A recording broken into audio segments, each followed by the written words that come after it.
Selamat datang pada pertemuan ini. Izinkan kami dari Organizer Bahasa Global untuk membacakan panduan singkat pada pertemuan kali ini. Berikut panduan cara mengaktifkan fitur penerjemahan pada aplikasi Zoom. Apabila Bapak Ibu menggunakan laptop atau PC, pada bagian pojok kanan bawah akan terdapat lambang bola dunia. Mohon diklik dan dipilih Language Interpretation dan pilih bahasa yang Bapak Ibu ingin dengarkan. Mohon tidak perlu mute original audio dan tidak perlu pindah channel saat sedang berbicara. Bila Bapak Ibu mengakses pertemuan kali ini menggunakan handphone ataupun mobile phone, fitur penerjemahan secara simultan juga tersedia. Bila Bapak Ibu ke pojok kanan bawah akan ada 3 titik. Diklik dan akan ada Language Interpretation. Klik dan pilih bahasa yang Bapak Ibu ingin dengarkan dan tidak perlu mute original audio. Terakhir, jangan lupa klik "dan" di kanan atas layar bila sudah selesai. Udah. Berikut adalah tampilan juru bahasa isyarat yang akan selalu tersedia pada layar Zoom Bapak Ibu sekalian. Berikut adalah lampiran broadcasting only saat materi ditampilkan. Ketika muncul share screen, pilih tombol view yang terdapat di pojok kanan atas Zoom Anda, lalu pilih standard. Setelah itu, pilih swap video and shared screen untuk menukar tampilan broadcasting dan sebaliknya. Bapak Ibu, guna memastikan kelancaran pertemuan hari ini, host dan co-host berhak melakukan mute audio atau stop video para peserta yang tidak sedang berbicara saat mereka tanpa sengaja menyebabkan gangguan terhadap acara ini. Ini dilakukan untuk menjamin suara pembicara dan juru bahasa tetap jelas. Terima kasih atas kerjasama Bapak dan Ibu sekalian. Selamat berkegiatan.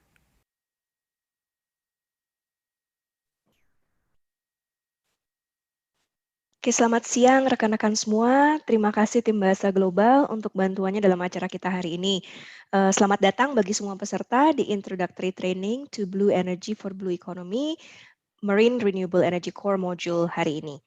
Selamat datang rekan-rekan dari lintas kementerian, BUMN, PLN, pemerintah daerah, baik provinsi maupun kabupaten, para akademisi dan rekan-rekan dari lembaga dan organisasi lainnya.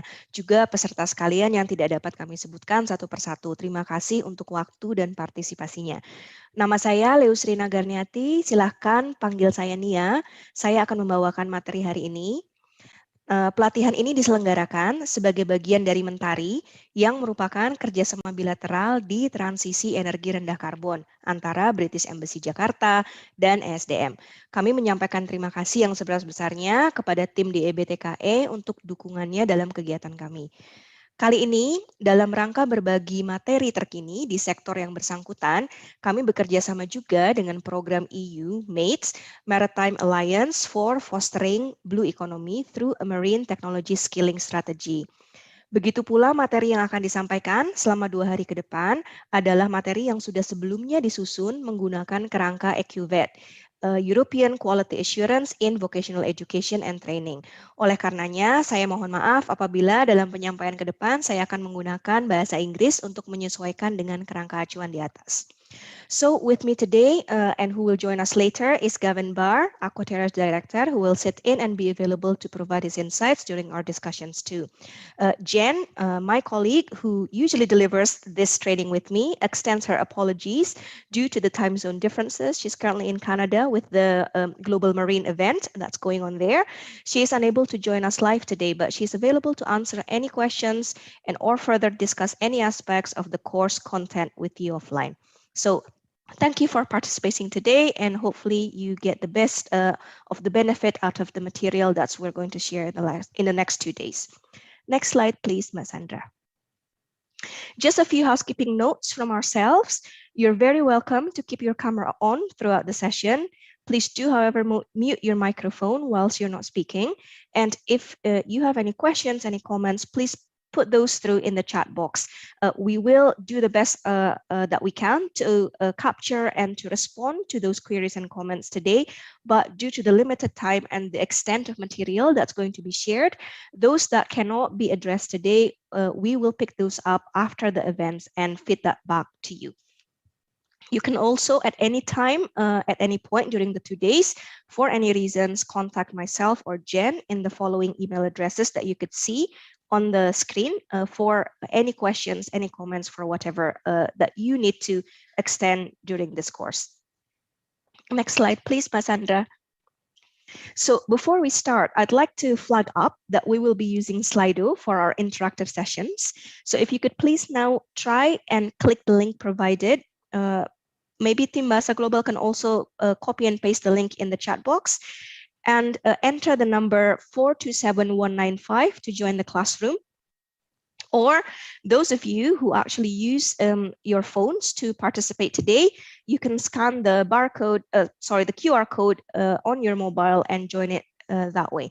If you could take just a minute or two to try and do that, that would be really, really useful. Okay, next slide, please, Ms. Sandra. Now, the plan for today is I'm going to do a bit of introduction to the trainers and amongst ourselves, participants, and then I'm going to go through a little bit of introduction to Aquatera, why we're here today, the MENTARI program, and mates. And we're going to see the objectives of this introductory course, the plan and schedule for the course in the next 2 days, and also the expected outputs. For today, there are 3 modules in the core module cluster. So C1, C2, and C3, as you can see. There's the introduction to marine energy, the role and history of marine energy, and the global state of marine energy that will be covered today. Next slide, please, Ms. Sandra. So there are 5 of us who are primarily responsible in delivering this short course. So there's Dr. Gareth Davis. He's Aquatera's group chairperson. His background is marine environment and renewable energy strategic planning. There's Ian Johnstone, Aquatera's director. He's also going to meet you tomorrow, whoever joins in his business development cluster. So his background is in technology assessment and business development. And then there's myself, Aquatera's team manager, and my background is in sustainable energy policy, system selection and adaptation, and international development. The 2 other colleagues are Jennifer.fox. She's Aquatera's senior consultant, and her background is renewable energy, socio and environmental impact assessment. And Isa Walker, she's a consultant, and her background is in marine renewable energy technology design and implementation. Now, throughout the 2 days, other presenters will join in and as when appropriate. So for the next few days of delivery, Gavin Barr, he will be joining us for the core module today and for the policy module clusters, which is going to be scheduled for in the future. There's Catherine Tate. She will be joining the business and development and environment module clusters, business development tomorrow and environment module cluster to be scheduled afterwards. There's Xavier Ramirez. He's a senior consultant and he will be joining in the technology module cluster, which will be delivered tomorrow. Next slide, please, Ms. Sandra. So now that we have introduced ourselves so that everybody knows everybody else in the room better, and to practice using our interactive platform, can I please ask you to access Slido using the link or the QR code provided? Thank you. I can see some of you have already responded. Excellent. Very good. So I can see that about 40% at the moment from the responses coming in comes from energy planning background. Now, technology, innovation, and design. Keep the responses coming. It's great to see this interaction. Yeah, good stuff. There's some of you from operations and maintenance, policy analysis, and others. There's about 8% of you in the class today in environment. Still, the majority is on technology, innovation, and design. I can relatively, probably safely say that most of you will join in the technology and or business development tomorrow. Excellent. That's a good spread between technology, innovation, and business strategy and development. Great stuff. Very pleased to have you all in this room today, and hopefully we can all share our knowledge and thinking on the sector and think of what how best to try and correlate that and use existing knowledge exchange mechanisms for the best interest of Indonesia. Thank you. That's a great introduction to everybody.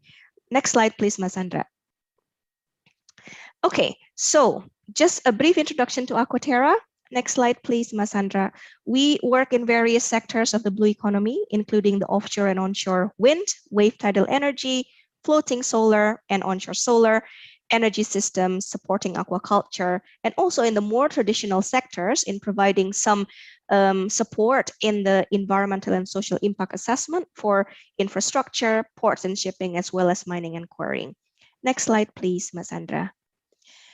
So we aspire to think locally, but act globally. So far, up until early this year, we have completed around 900 total projects. 300 of those are marine energy studies, over 100 wind energy studies, and supported over 40 marine energy technologies, and also 15 marine array projects. And we are very excited to be part of Indonesia's journey into the energy transition in low carbon energy. Next slide, please, Mas Andra. And you've heard about MENTARI, I'm sure. So this is just a brief recap of what we have. Next slide, please, Mas Andra. So the MENTARI program, as mentioned before, is a cooperation between the Ministry of Energy and Mineral Resources of the Republic of Indonesia and the British Embassy in Jakarta to develop low carbon energy in Indonesia. Next slide, Mas Andra. The MENTARI itself has 4 main strands. So that's the policy support strand, brokerage strand, demo project strand, and also collaborating and networking with the gender and inclusion and productive use of energy and green finance as continuous cross-cutting themes taken throughout. So as well as the UK's Asian Low Carbon Energy Program, LCP, managed by other colleagues, which provide support to the Indonesian consortium. So for those of you who are interested to find out more on MENTARI, I'm sure after this we could share more detailed information about what each strands have done and what they are planning to do. And within MENTARI, Aquatera's work has been to support both the policy and brokerage team, also leading on to the demo and collaboration networking, in particular around blue energy to power blue economy. So that's probably why we're here and meet the rest of you in this room today. Next slide, please. Through our collaboration in blue energy for blue economy, we are also introducing mates, and that's why the program content and the material are shared throughout the mates network. Next slide, please. So the MATES project itself is the Maritime Alliance for Fostering Blue Economy through Marine Technology Skilling Strategy. So MATES objectives is actually to develop the skill strategy that addresses the main drivers of change in the maritime industry, in particular shipbuilding, but also a large part of it is around offshore renewable energy. So they're quite linked and require new capacities in increasing the driven knowledge in the current climate. So we're identifying present and future skills, addressing those skill shortages, and also safeguarding the well-being of maritime communities. So that's what MATES bringing into this collaboration. Next slide, please. The project itself consists of different work packages with the ultimate goal of creating long-term industry-led actions with emphasis on knowledge dissemination and outreach. So Aquatera is MATES project lead for the practical pilot experience, and that is also part of why we are here today. Next slide. Now, about the course. We've introduced the people, we've introduced the organizations, we get the opportunity to introduce all the participants amongst ourselves. And now about the course itself. Next slide, Mas Andra. Now, the background to this course is the fact that Indonesia's strong potential of offshore and nearshore renewable energy to support blue economy based on sustainable development agenda is well recognized. So MENTARI is looking to support the GOI to realize its energy transition goal, including those originating from the offshore and nearshore energy resources.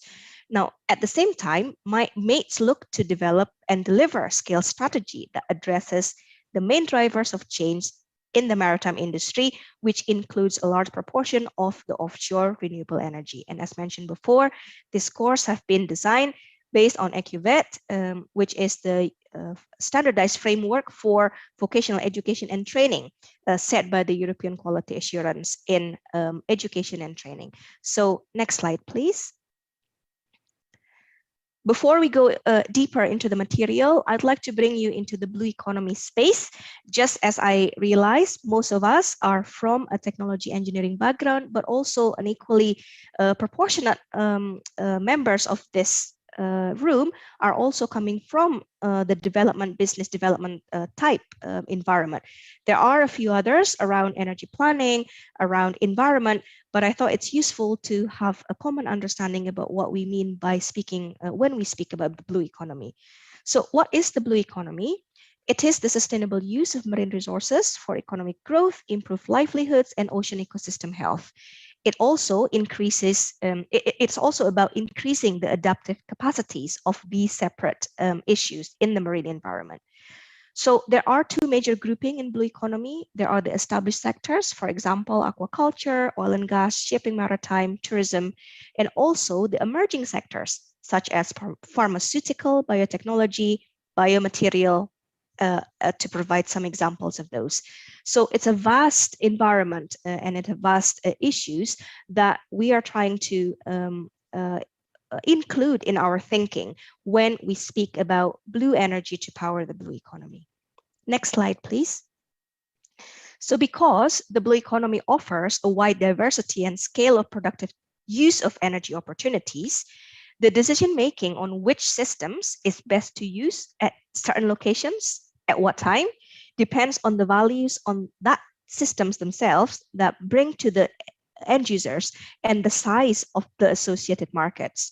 So for example, looking at this very brief recap slides, is that if you're looking at macro grid and city energy around the coasts, coastal areas, those provide a relatively low value of energy supply for the purpose of energy use, but it is needed in a very high demand. So most communities, most clusters of energy demand requires it in a large amount.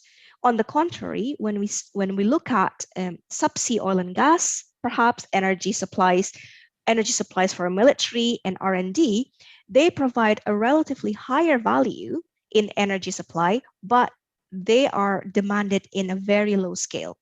So other energy uses in the blue economy space are located between those two extremes. Next slide, please. So this course will hopefully raise awareness of and interest in the blue energy space for powering the blue economy, hopefully raises interest in marine energy as part of the energy mix, introduce basic understanding of the marine energy systems development, and also provide up-to-date information on the latest situation of the marine energy in a global context. Next slide, please.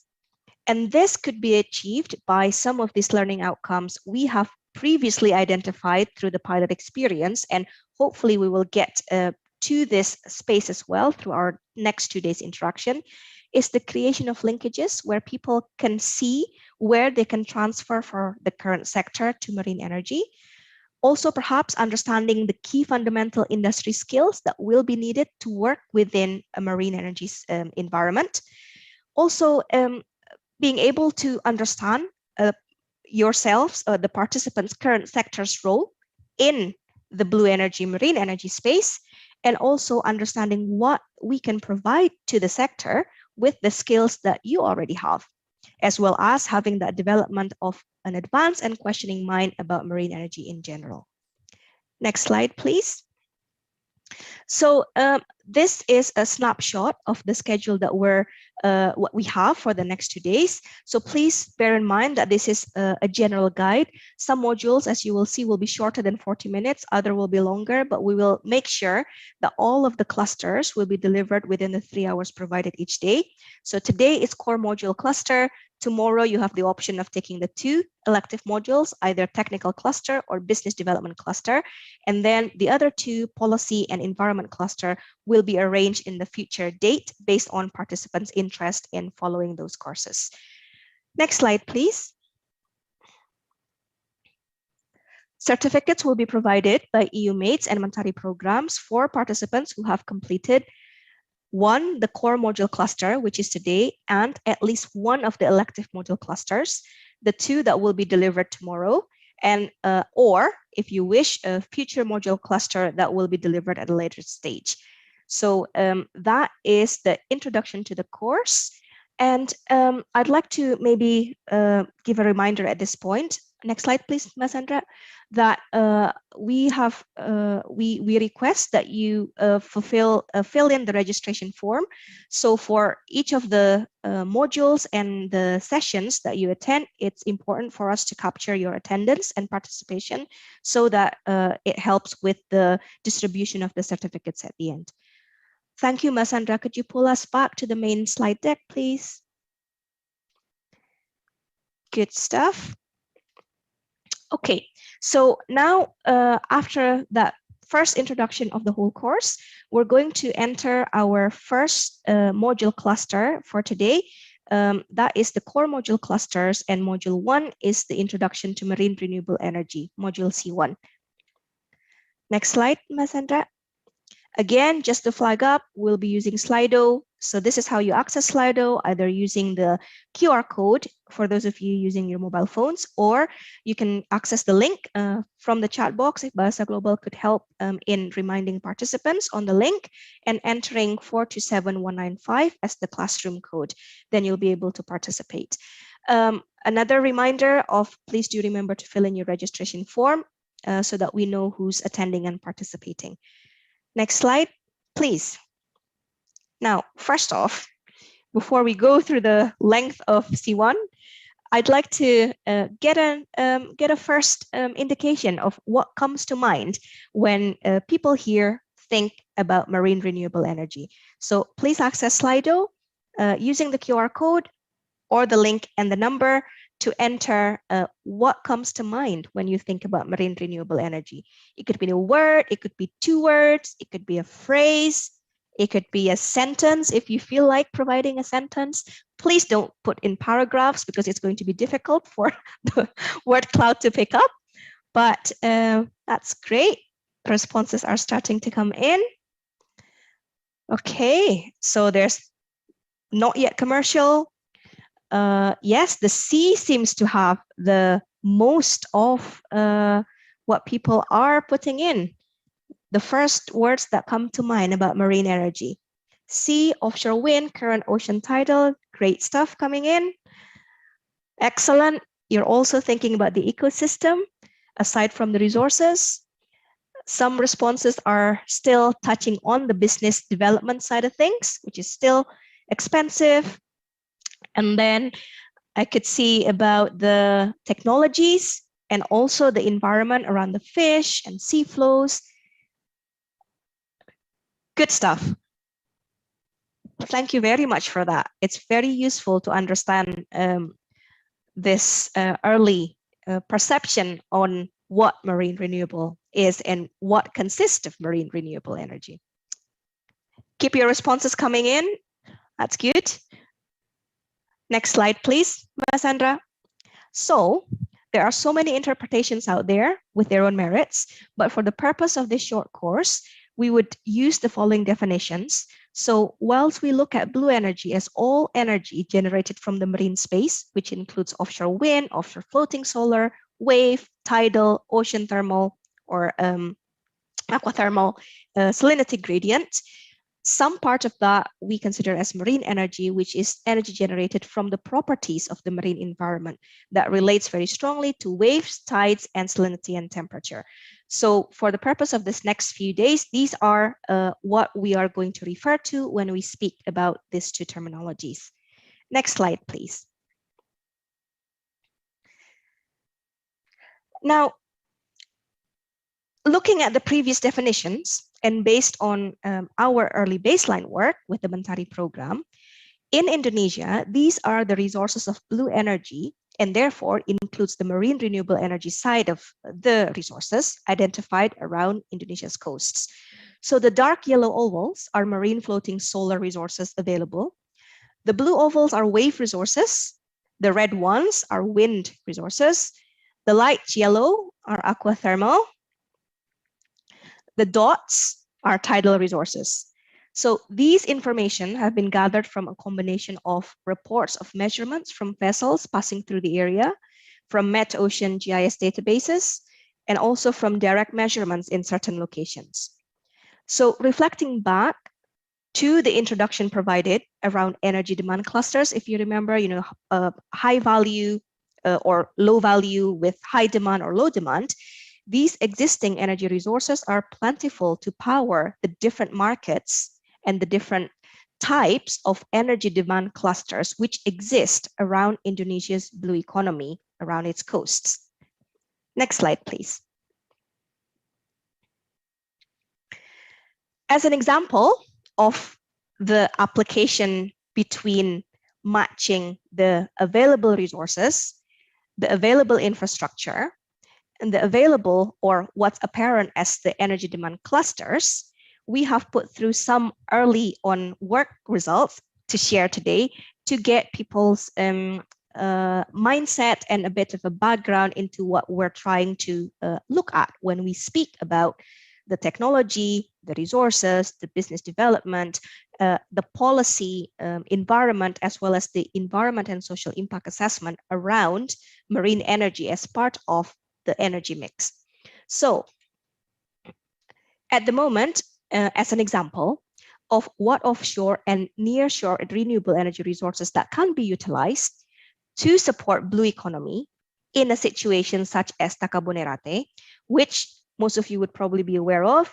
They consist of communities in the number of between 10 to 1,000 people at the most, perhaps. Most of them are within subsistence living through fishing and some tourism. Very little infrastructure, and the demands range varies between 10 kilowatts to 2 megawatts in total. So when we're looking at the resources, demand, infrastructure, and overall assessment of the different available blue energy resources, marine floating solar comes out as potentially the most appropriate system to install, followed by small-scale tidal and small-scale shallow aquathermal systems. Next slide, please. Another example, if we're looking at a microgrid island communities such as Wakatobi, so what offshore and nearshore renewable energy resources can be utilized to support blue economy? We're looking at the marine floating solar, which is potentially the most appropriate system to install, followed by shallow aquathermal. Next slide, please. If we're looking at island, oh, sorry, Masanda, could you go back a little to the previous slide, please? In Wakatobi, so here, some of the highlights and characteristics of Wakatobi are, it actually perhaps represents around between, 500 to 1,000 of other communities across Indonesia. So with a little bit of light industries and commercial fishing, but also very limited infrastructure and limited demand of between 1 to 10 megawatts. And for communities like Takabonerate and Wakatobi, there's also a secondary considerations that they are located within the boundaries of natural environment which was protected. So at the moment, both are considered as part of the UNESCO's Marine Biosphere Reserves, where they have designated zones within those communities where they can utilize or where they can conduct activities. The core zone needs to be a completely biodiversity protection area. The buffer zone and the transition zone is where the activities can take place. So all of this come to play when we think about which systems, which blue energy systems, and therefore marine renewable energy systems, which we can use throughout these types of communities. Next slide, Masandra, please. It's a different proposition when we look at, as an example, in Lombok. So as an example of what offshore and nearshore renewable energy resources can be utilized to support blue economy in a situation like Lombok, we're actually looking at almost all systems are appropriate to install, with the optimum one being marine floating solar, followed by tidal, wave, and then shallow aquathermal. So in Lombok, we're looking at island serviced by ferries linked to tourism and associated land transport, perhaps hundreds of locations across of Indonesia that has similar characteristics, but it is a fast-growing market. So when we look at the vessels, they cater about, they are in the energy demand space of between 50 to 5 megawatt capacity. So journeys less than 2 hours. There's also scooters, cars, and light vans or lorries. So again, it's a good example of looking at energy in not only as electricity, but also in other forms of energy, which is fuel, cooling, and heating in the future. So when we're thinking about what appropriate energy systems, we need to look at energy in a wider sense outside of just electricity.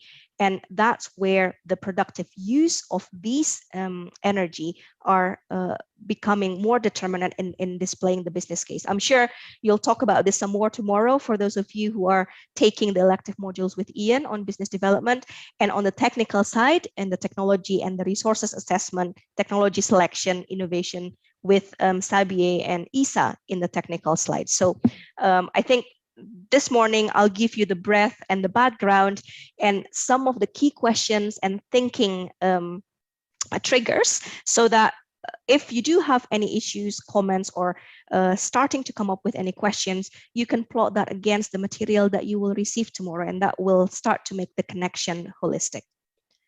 Next slide, please, Masandra. As another example of what offshore and nearshore renewable energy resources can be utilized to support blue economy in a situation such as Larantuka. So in Larantuka, we're looking at communities between 10,000 to 100,000. Perhaps these are, there might be 100, 200 more across Indonesia that has something similar to this. It houses medium industries, medium infrastructure, including port hubs, as well as energy demand of between tens to hundreds of megawatts. So in these cases, it looks like that marine floating solar again comes up with the potentially most appropriate systems to install, followed by tide and shallow aquathermal systems. Next slide, please. Next, we're looking at remote small medium industrial sites. So an example of of what offshore and nearshore renewable energy resources can be utilized to support blue economy in a situation such as Bintuni Bay. We're looking at the resources, demand, and infrastructure, that it's probably the marine floating solar again and tide that are potentially equally most appropriate to be installed in a situation such as Bintuni Bay in West Papua. Next slide. As an example of what offshore and nearshore renewable energy resources can be utilized to support blue economy activities in a situation such as the coasts of the new planned capital city near Balikpapan. We're looking at cities of millions of people potentially, or growing to become cities of millions of people, and cities nearby established infrastructure. So perhaps 5 to 10 locations across. You're looking at sheltered water, sometimes adjacent to deep water. So in situations like this, it would be marine floating solar at a large scale, deep aquathermal, which are potentially equally the most appropriate systems to install, followed by tide and shallow aquathermal. Next slide, please. The next example is about supporting major industrial sites. So these typical sites are found throughout Indonesia in its coastal zones. So we're looking at new or existing major industrial sites to drive economic growth. By adopting the electric technologies, major increases in coal use can be avoided. So sites like this, typically with demand hundreds of megawatts. So looking at a situation like this, perhaps offshore wind, marine floating solar, and tide, which is potentially equally the most appropriate systems to install, followed by shallow and deep aquathermal. So hopefully you've by now, by going through some of those examples of how the energy demand clusters through the blue economy space, and seeing how could blue energy potentially support those activities in the energy demand clusters in the blue economy activity zone. So hopefully you get the idea of the needs and also the appropriate potential available resources and technology available to meet those energy demand clusters in the blue energy for blue economy space. Next slide, please. Now, after all of that, it would be good to see if you could type in 2 reasons of why you think it's important to find the appropriate renewable energy resources to support coastal communities' blue economy. Why are we looking at coastal communities? Hopefully results starts to come in. Please do access this survey through Slido using the QR code and the link. Masandra, you might be able to move on to the next one, perhaps. There we go. Oh, sorry, move back, please. There you go. Okay, Indonesia as a marine country, I like that. It's a very bold statement. Cheap is another word. Others, please. So potential doesn't go wasted. These are all excellent responses. That's great. Can you move in to the next one, Masandra, perhaps see what's come up there? Oh, okay, sorry. That's okay. Just the previous slide would be enough, please.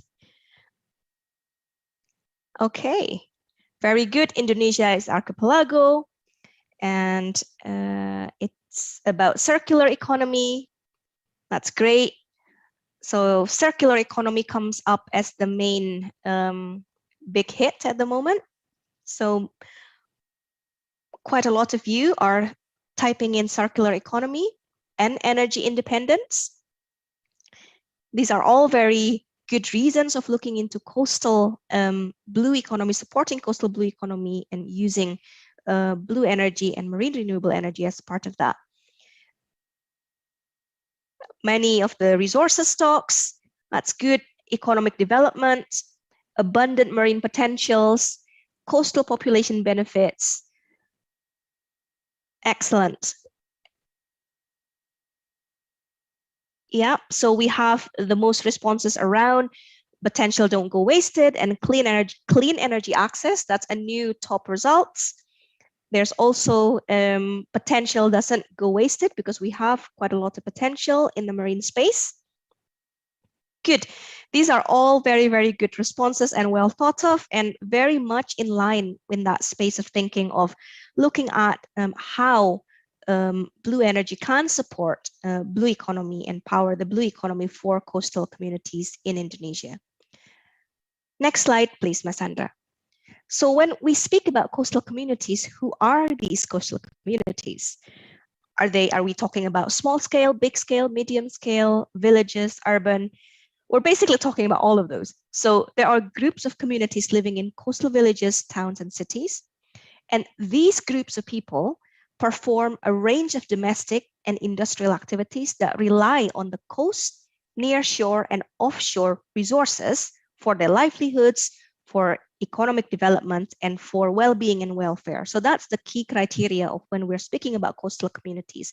Who do we mean by coastal communities? There are a group of communities living in coastal villages, towns, and cities who are relying on their immediate resources on the coast or nearby the coast, near shore and offshore for fulfilling the range of their domestic and industrial activities for their welfare and well-being.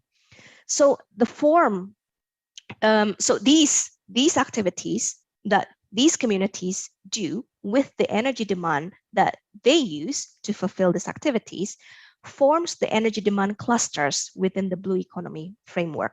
So from there, we know how much and what type, in what pattern we should fulfill those energy demand from the marine energy space. So again, why coastal communities? So you can see that coastal communities represent around 37% of the global population. That's the data in 2017. It's probably changed from then to now, but roughly it represents a significant part of the global population.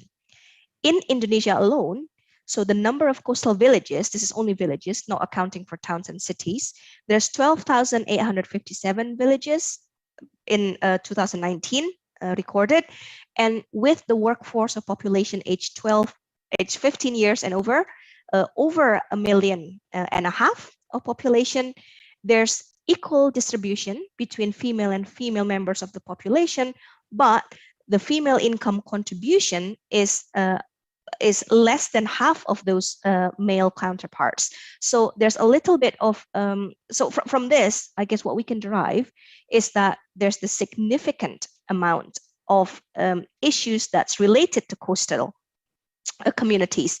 There's the magnitude of the issues and the potential size of positive impact which we can generate in terms of well-being and welfare, as well as in terms of the gender equality, social inclusion aspects of providing energy for blue economy activities for coastal communities.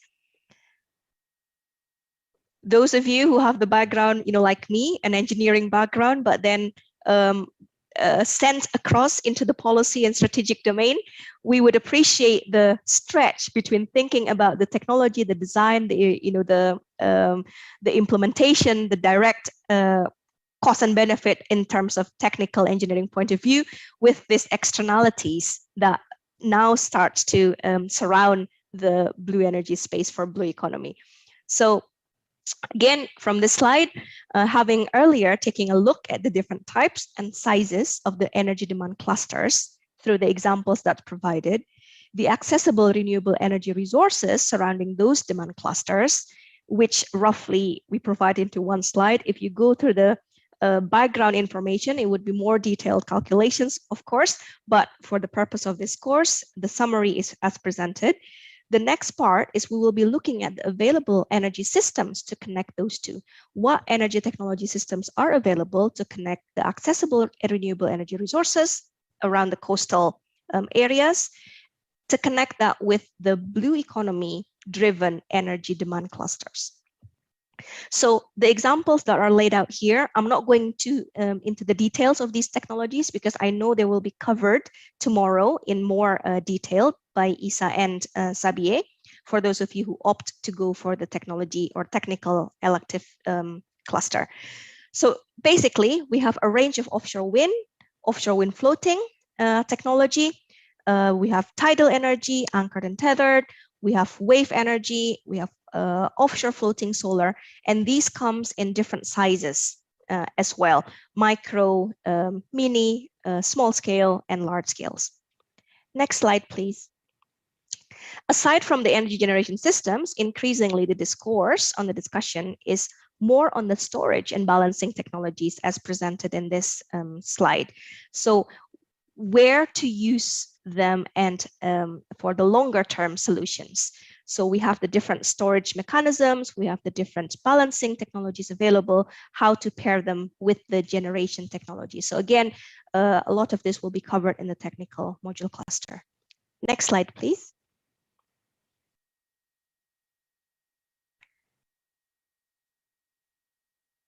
Oh, next slide, please, Mas Andra.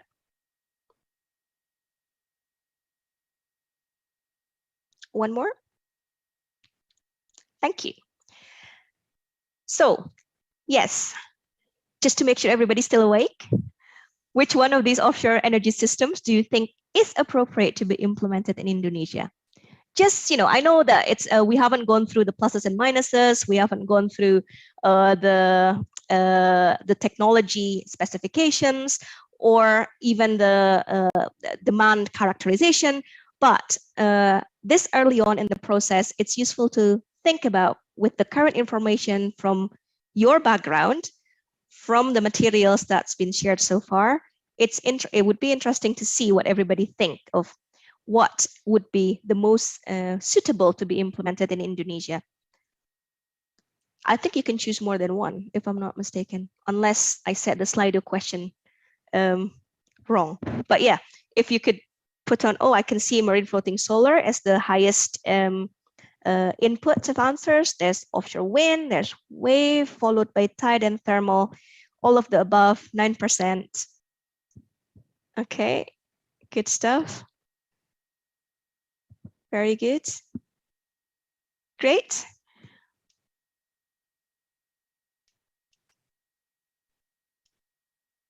Excellent. So next slide, please, Masandra. Hopefully this starts to begin to answer.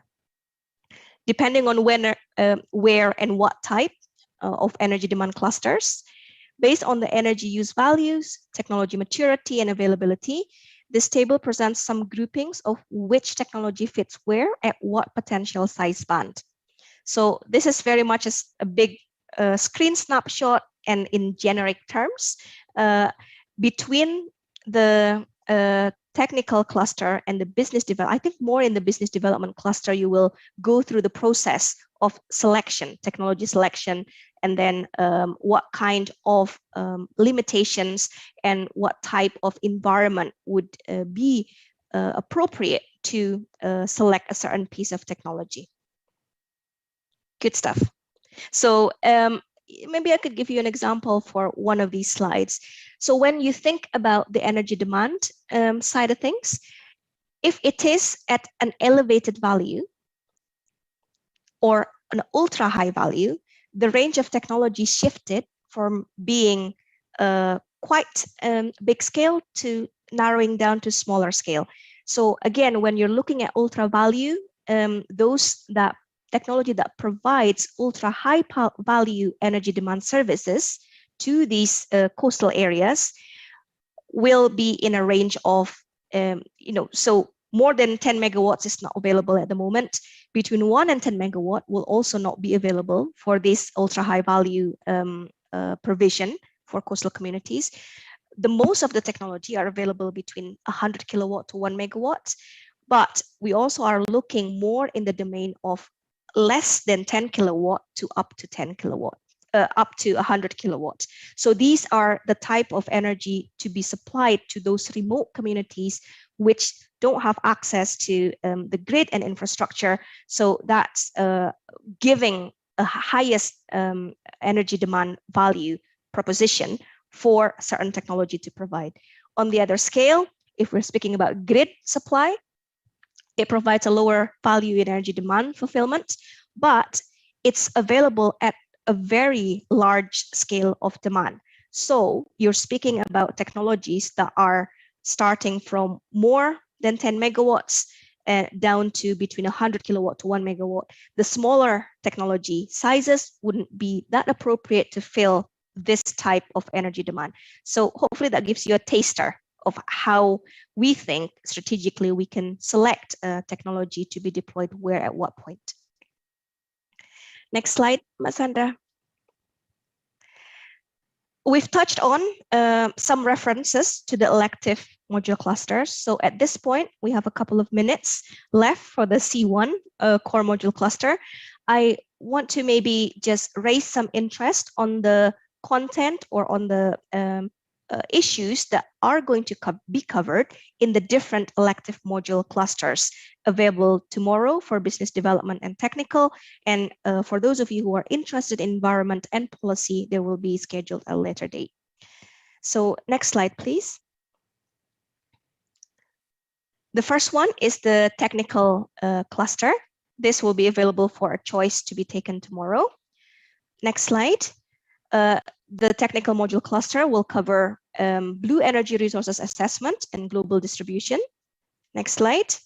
The technology innovation pathways on certain ocean renewable energy technologies. This is an example from the current. Next slide. Site selection assessment and prioritization. That's where we were just speaking about in the previous slide. How do we consider all options, identify the barriers, and then establish the levels of acceptability? But this is more in the technical content and less on the strategic development side of things. Next, please. In the business cluster, next slide. You'll cover markets and end user. So some of the issues that we've discussed earlier touched on the blue economy based energy demand clusters types, the sizes and the values of the energy markets and the demand clusters that will be discussed here. Next slide, please.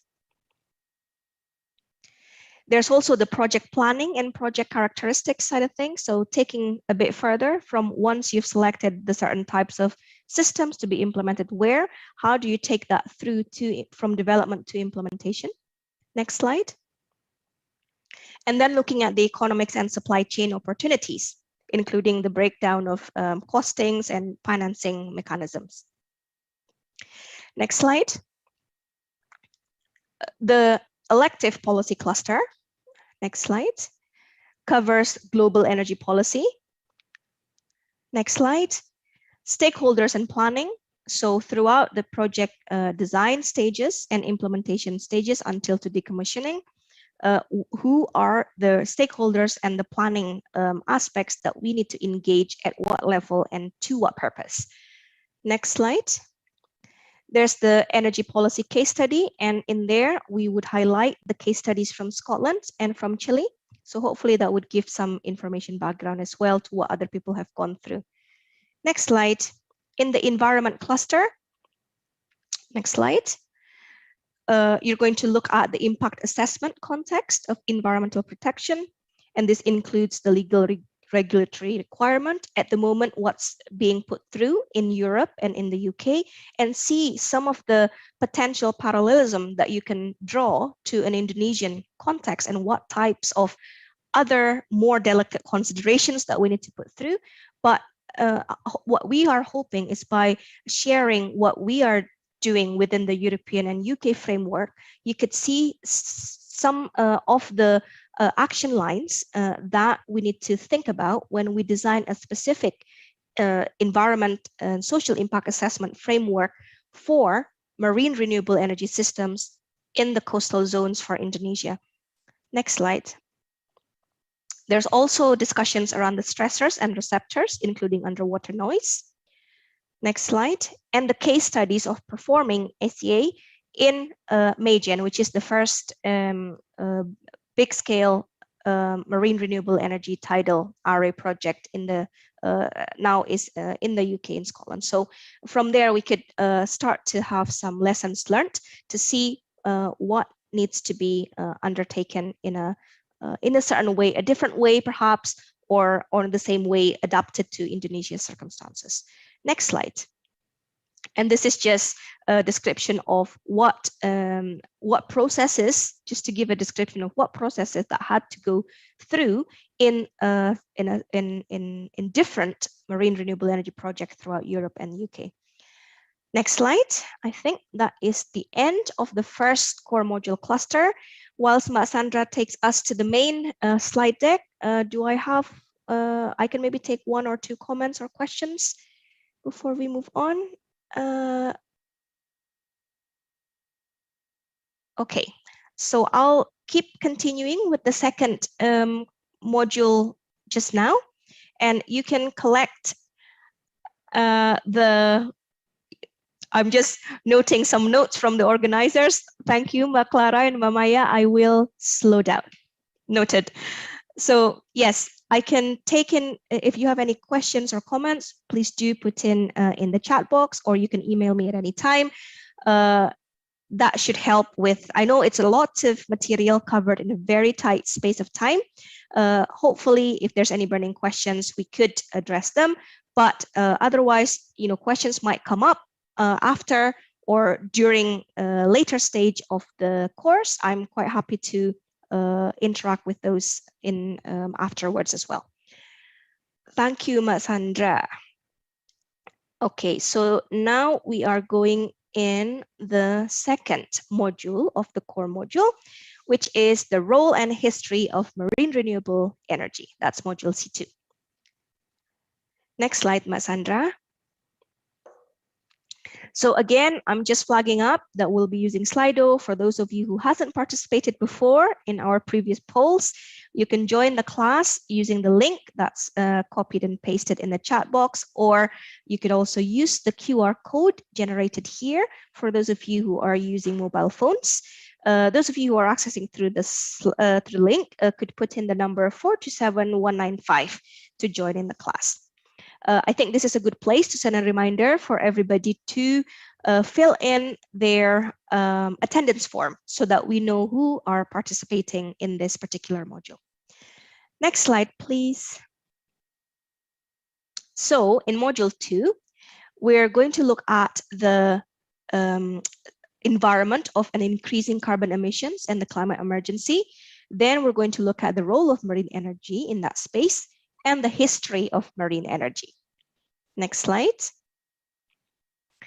So it's very quickly here. As most of you know, the carbon imperative is upon us, and this can be seen by the different levels of emissions from 1950 up to now. And you can see from that white arrow, the current level where we are today. Next slide. So this is a survey to get an idea from the whole of the class of what you think is the main cause of the greenhouse gas emissions rise and therefore the climate emergency we are in now. I can see that the first answers is more towards the human anthropogenic activities. Some of you answered both. None of you answered natural phenomena at the moment.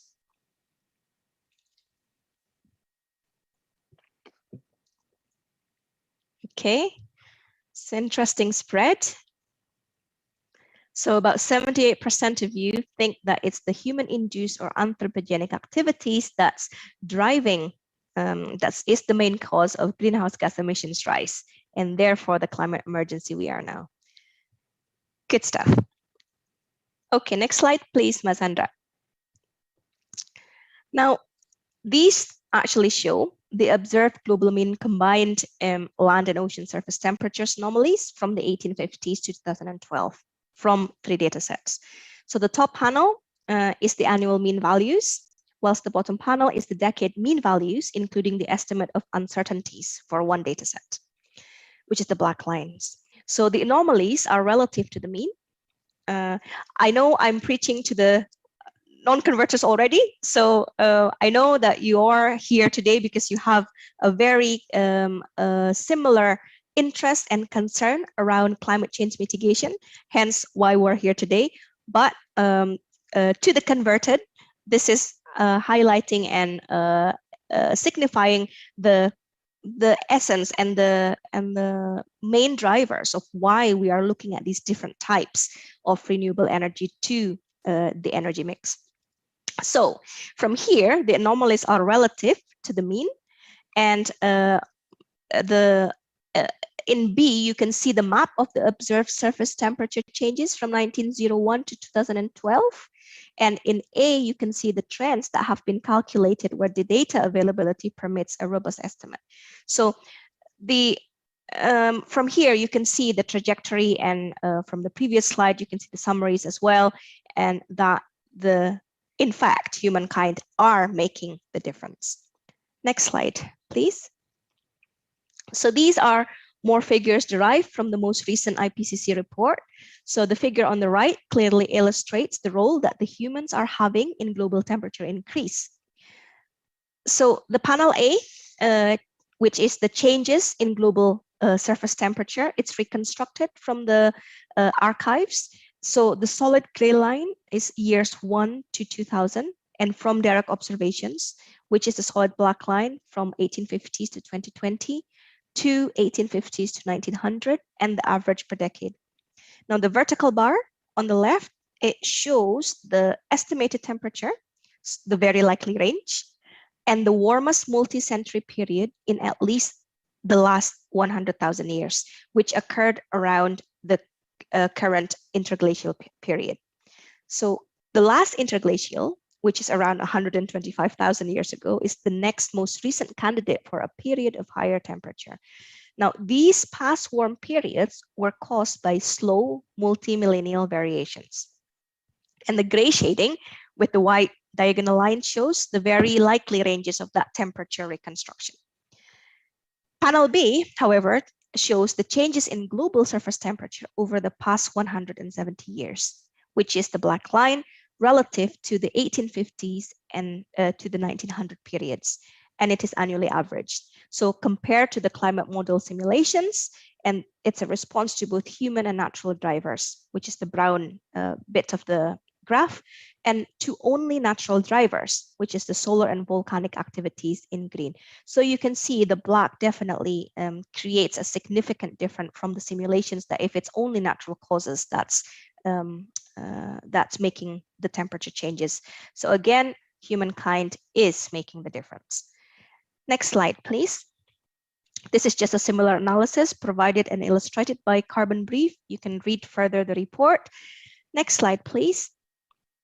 This graph captures the sources of emissions by fuel from 1800s to late 2000s. So when we're looking at the humankind making the different slides, the last 3 or 4 slides, we can look at this graph and see how does humankind make that difference.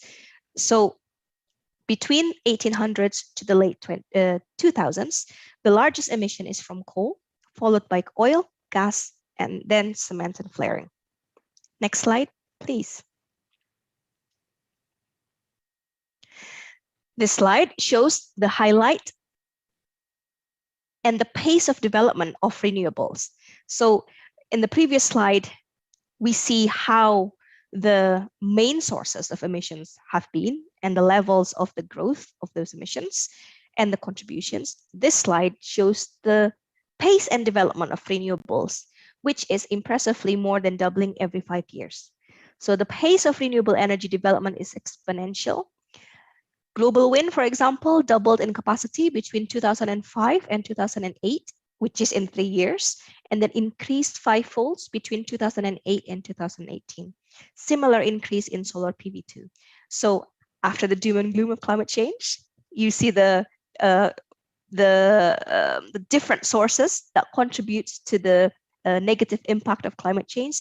We see that now the exponential uptake of renewables that becomes a good uplift and hope, so that we can make sure that what we decide from today is actually creating the difference.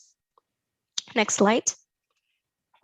Now on the global commitment, just to highlight, the COP21 has happened a while back, and that's the UN's Framework Convention on Climate Change.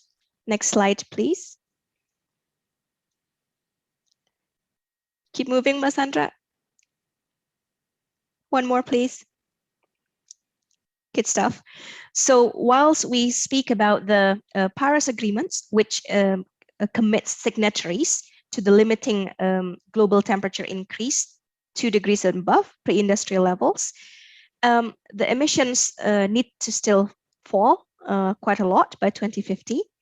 In Glasgow, just recently, this year for COP26, we have created a space for this to be improved and for further commitments to be made, and that the guidelines for delivery of the Paris Agreement was completed, and then the agreement to phase down coal power has been achieved for most countries, and that all countries agrees to revisit and strengthen their current emission targets to 2030, the NDCs. Next slide, please. So based on their level of readiness to make a change, these are the illustrations of where some countries lie. So you could see that from here, the country groups in different colors. So orange for the advanced economies, you can see what countries they are. And then the emerging and developing Asia, Latin America and the Caribbean in light blue, and then in purple, sub-Saharan Africa. So their cumulative and annual emission in percentage are given in the x-axis, and then the readiness score is given on the y-axis, just as an illustration of where everybody is at in this situation. Next slide, please. Okay, so there is definitely no single or straightforward solutions to reach this sustainable energy goals that's needed to lower the emission levels. A whole combination of policies and technologies are needed across all sectors to keep the targets within reach, as well as further technology innovation, which is essential to aid the pursuit. Next slide, please. And just as a quick background, here's the breakdown of the renewable energy uses in total final energy consumptions by 2050. You can see the energy mix in there a large proportion of wind, solar PV, and then biomass and hydropower. There's also the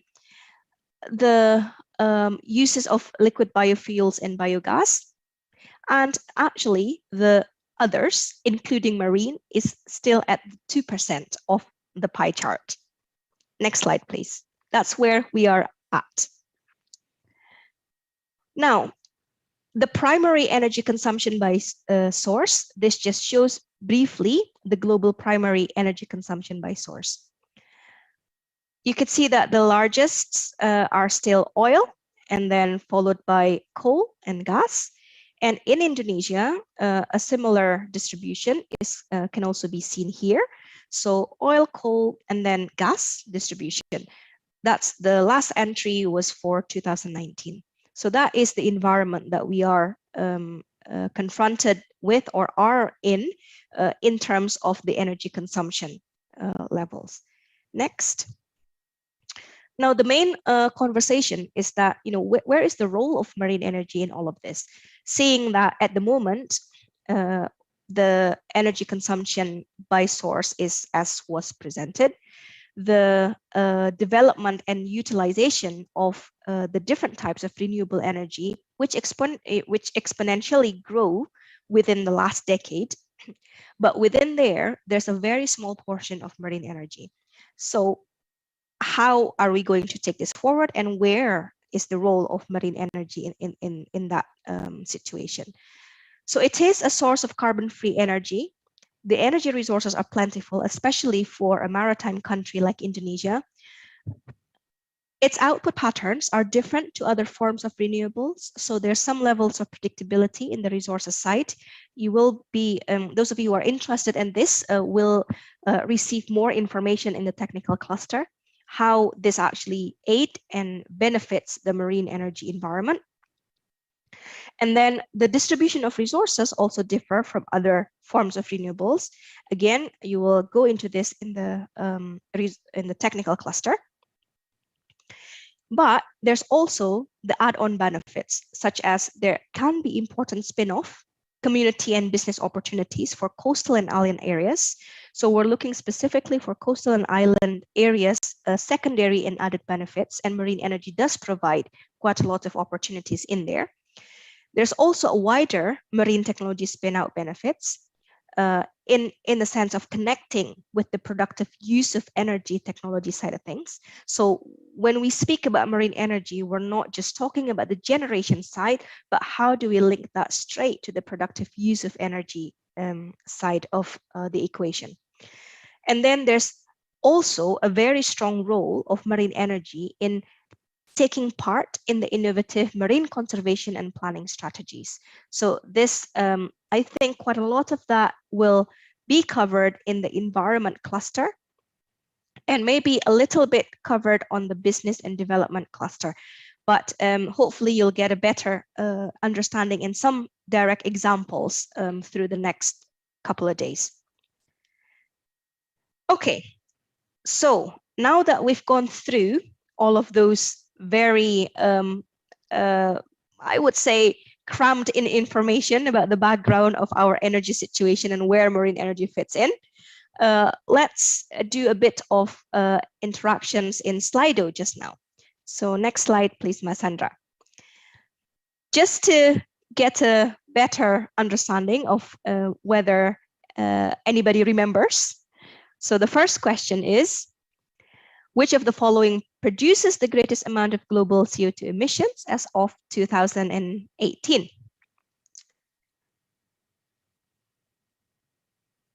Okay, so we have about 30 seconds for you to start filing in your answers. 22, 21, 20, I'm counting down.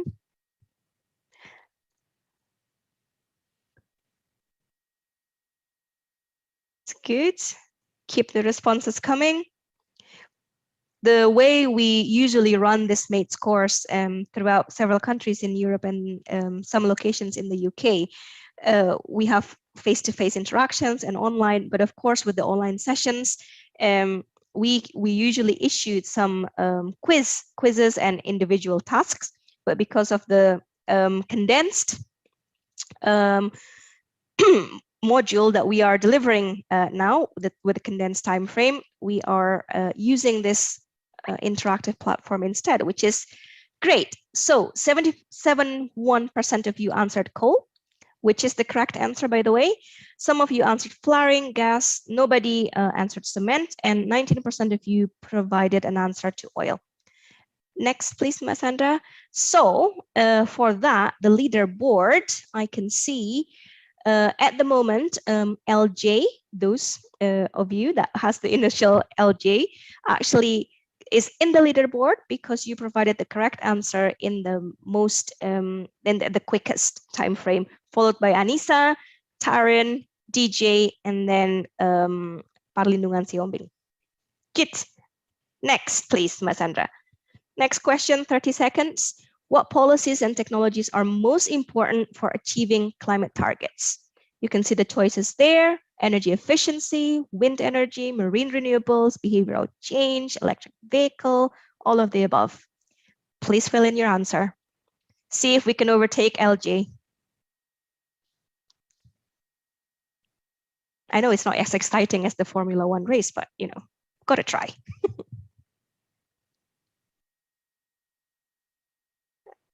Okay, so all of the above has the highest percentage of answers, which is the correct answer. After that, energy efficiency is the second most answered item, and marine renewables, behavioral change, electric vehicles. Okay, let's see the score leaderboard. Excellent, Taryn, you're on the go. LJ, I'm sorry, you're now in the second place. DJ, followed by DJ, and Anissa, and triple Rs. Final question, I think, this one. Which of the following is not a benefit of marine energy? This should be interesting. Okay, 4 options, and please put in your answers.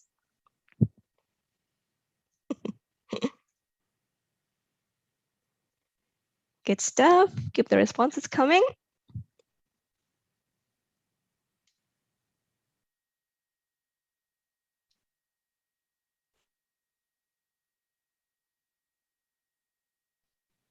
Okay, let's see. Definitely, they are painted in bright colors is the right answer. It's not the benefit of marine energy. However, I have to say, you know, most of the marine energy device that I see is painted in bright yellow color.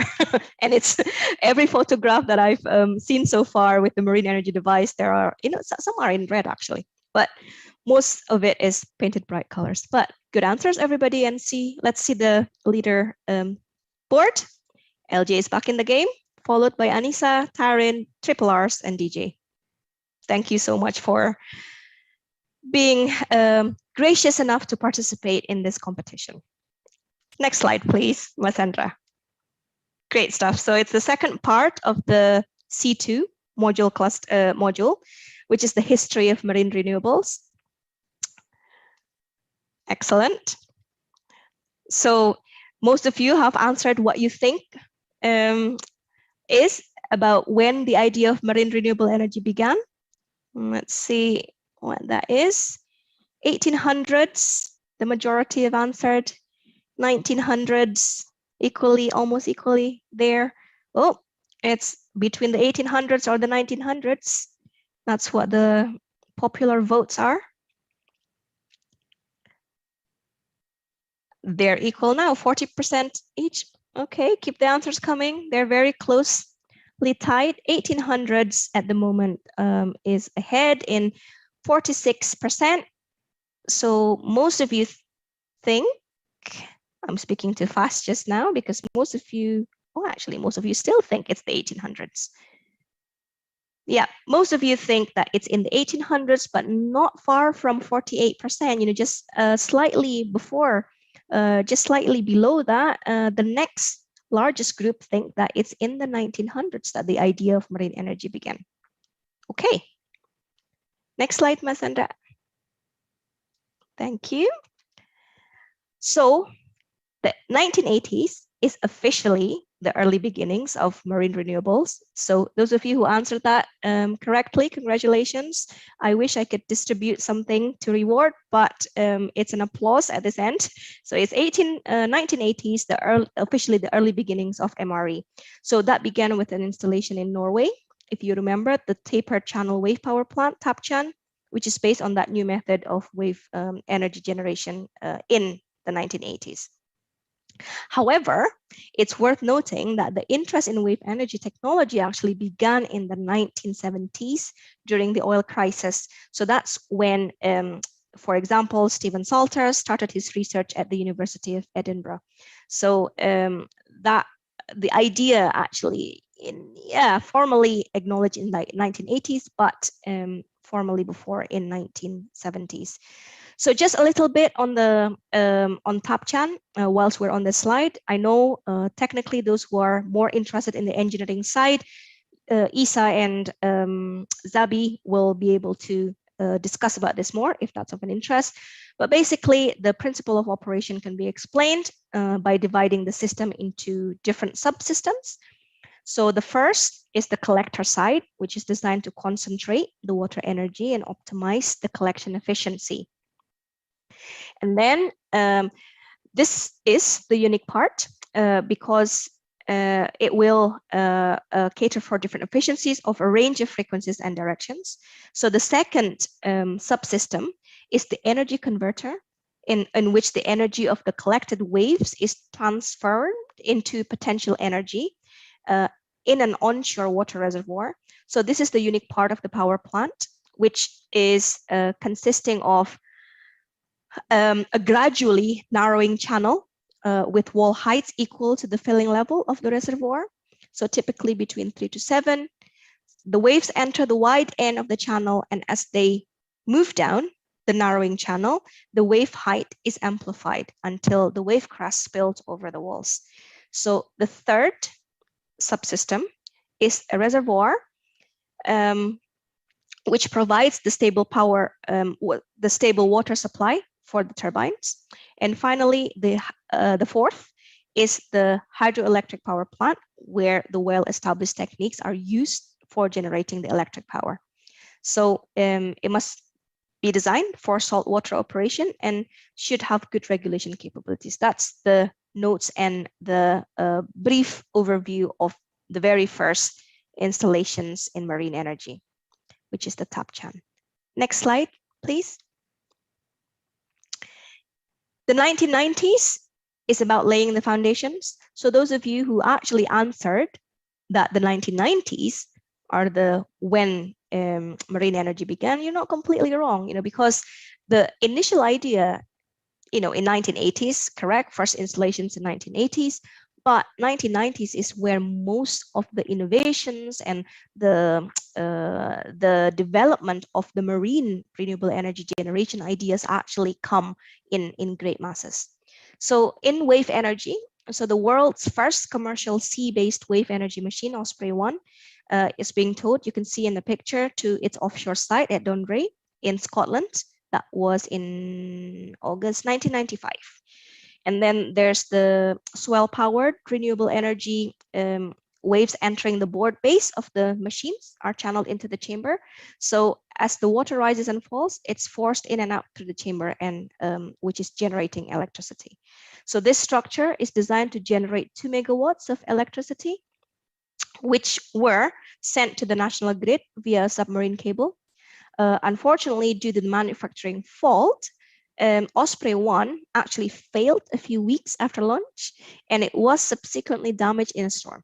So the deployment of Osprey 1 didn't take long, actually. And that takes us to the development of Osprey 2, which commenced in 1996. Another example of wave energy device is the Limpet.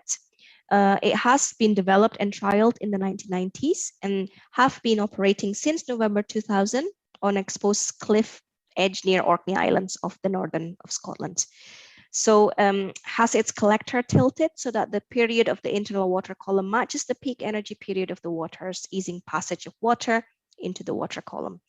That's a very brief overview of the two. Again, for those of you interested to find out more in detail, this again is something that will be covered in the technical cluster. In terms of tidal, although tidal barrages were in place, the tidal stream energy didn't really accelerate until the year 2000. An example of this is the MCT. Its 15 kilowatt prototype was installed in 1991. The full scale 500 kilowatt installed in the year 2000 in Claddagh Farm on Islay, and it was decommissioned in 2012. Next slide, please. And then we entered the 2000s, the decade of preparation. It's interesting how the journey began. The idea comes up. The 1900s is where people start chucking things in water out of those ideas and trying to implement them. But in the year 2000s, everybody takes a step back and try to plan and strategically map what it is actually best to do in terms of the technology development, in terms of testing, in terms of deployment, as well as the business case and environment. It's human nature, isn't it? Everybody gets excited if this particular great idea, do it and find out that there's actually, if we just slow down a little bit, there are certain things that we can actually do better. So in any case, in the year 2012, EMEC, the European Marine Energy Centre, was developed, and MCT Seaflow was actually installed in the Bristol Channel in 2003. And then we have the HS 300 in Norway, deployed in 2003. So the HS 300 horizontal axis turbine device, it was installed in 2003 and grid connected in 2004, which made it the world first tidal turbine delivering to the grid. So the submerged structure, it's described as weighing about 120 tons, had a gravity footings of about 200 tons, so quite big. And the three-bladed turbine was made in glass fiber, reinforced plastics, and measured 10 meters from hub to tip.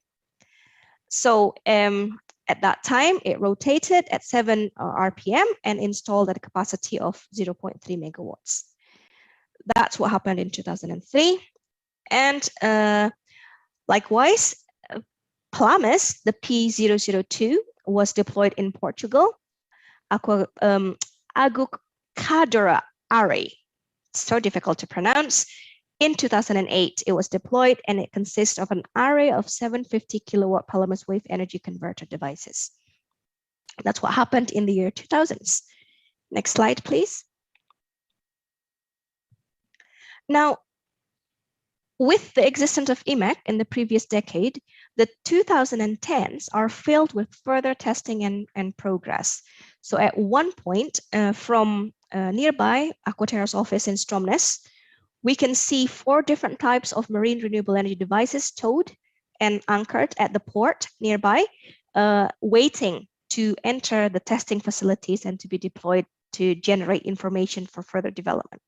So examples of those that are progressing quite rapidly in the decade of 2010 were the Perth Wave Energy projects in Australia. There's also the Cape Sharp Tidal Energy in Canada, and the ORPC RivGen in Alaska, the US. So there's so many things going on in 2010.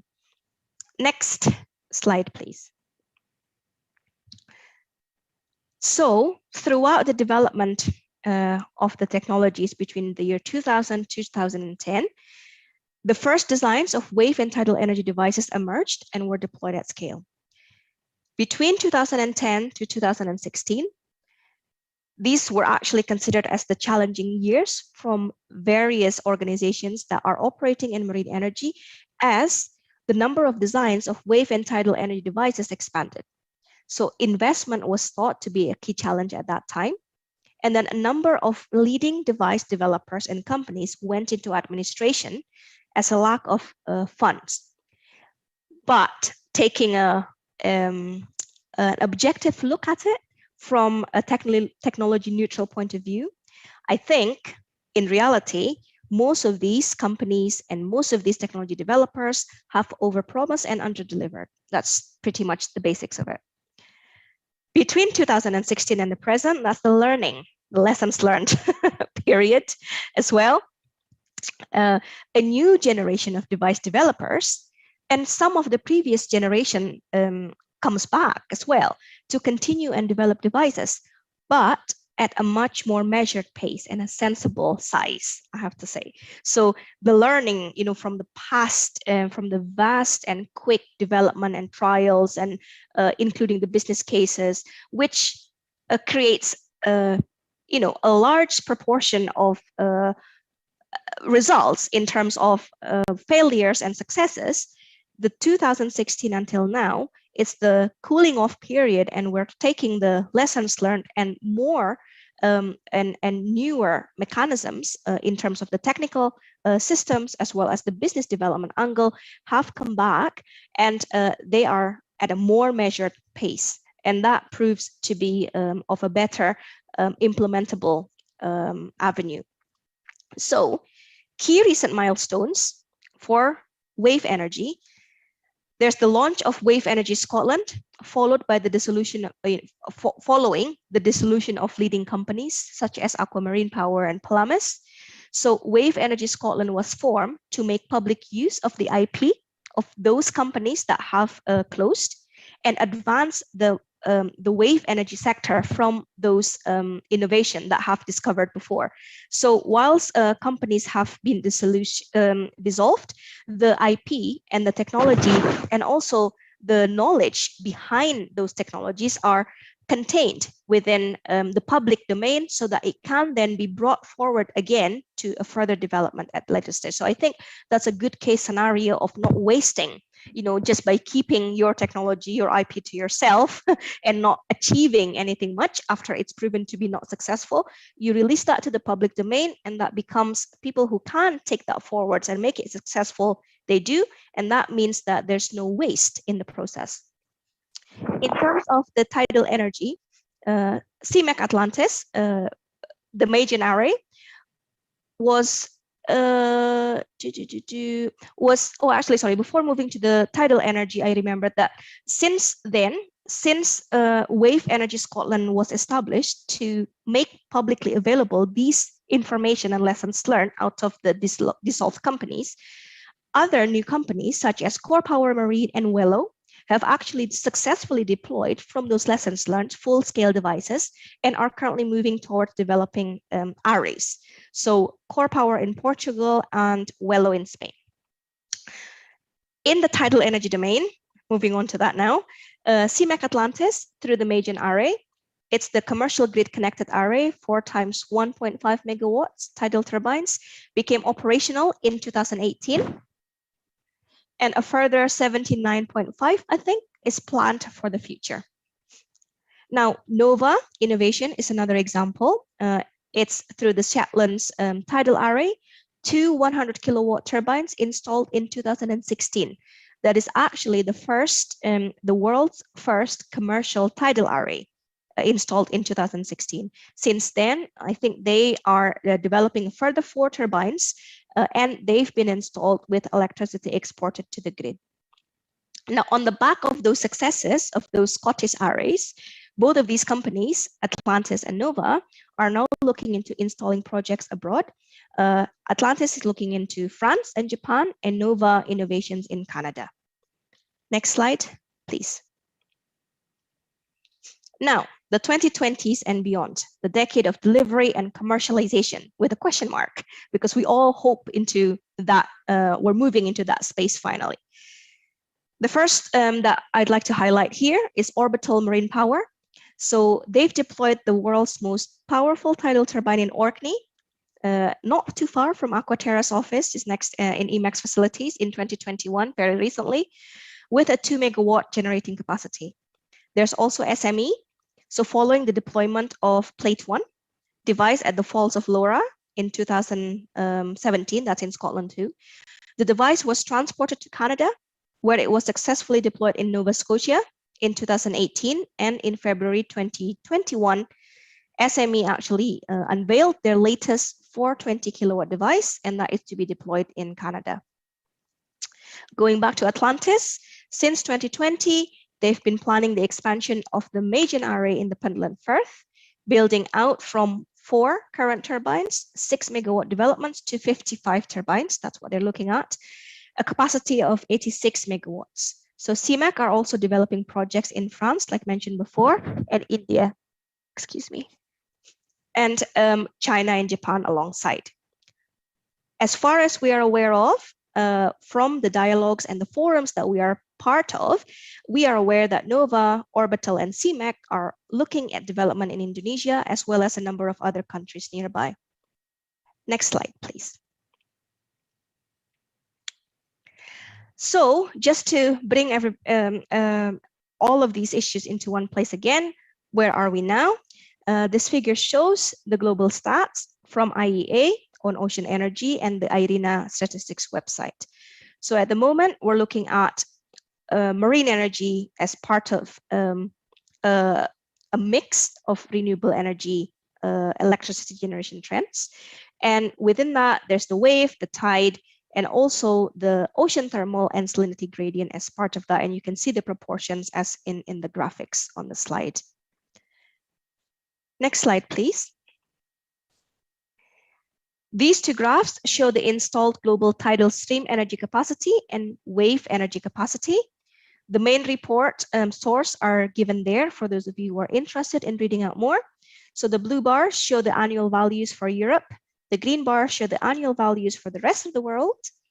The blue lines show the cumulative values for Europe, and the green for cumulative values for the rest of the world.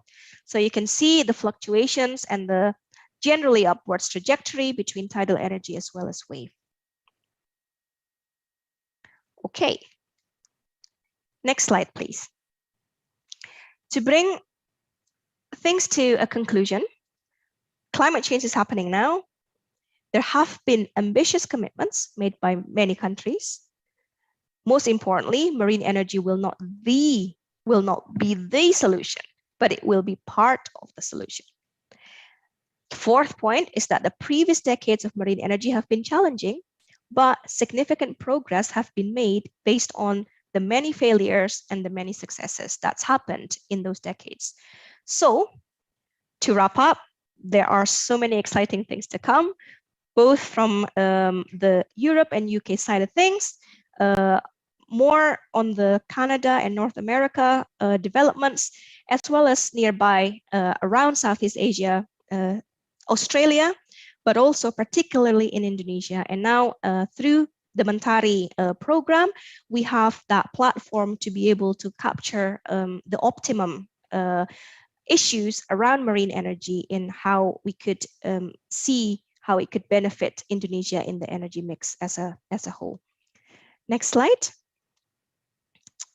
After the conclusion, let's go and try to see whether we have captured the information that has been presented. So I would like to invite you to participate in another round of quiz.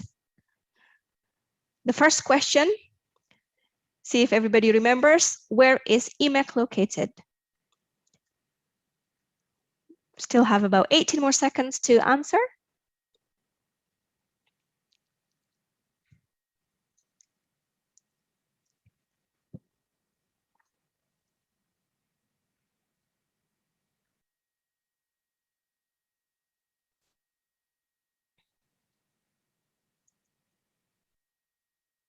Okay, Masandra, let's see the results. Good stuff. Interesting. Norway has the highest percentage of answers. Now let's see what's the correct answer. It is in Scotland. It's actually in Scotland. EMEC is very much our next door neighbor in the Orkney Islands. So some of you may have been there, some of you may not, but it's an exciting place to see the different kinds of devices being tested, and also the involvement of the local community in supporting this development. So I think Ian J would probably touch on that tomorrow on his business development, making sure that any development in marine renewable energy technology deployment and implementation, it also takes the excitement into the local community and how the local business cases can be developed out of those. And in Orkney, certainly through EMEC, through the Orkney Renewable Offshore Renewable Energy Forum, this has it has a good example of a good story where marine renewables is developed, is tested,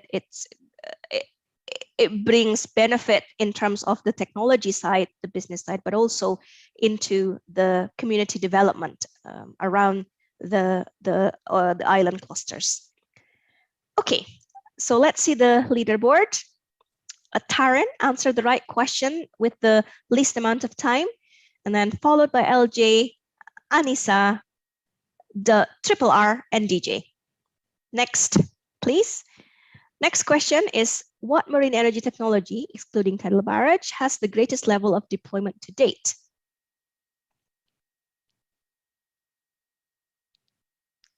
Still have about 19 seconds.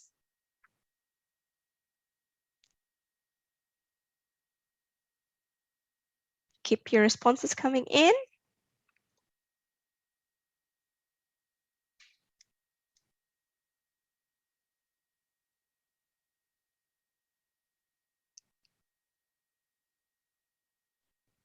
Great, so 45% answer tidal stream, followed by wave. Very interesting. Excellent. The answer is tidal stream, and most of you actually got that particularly right. Let's see the leaderboard then.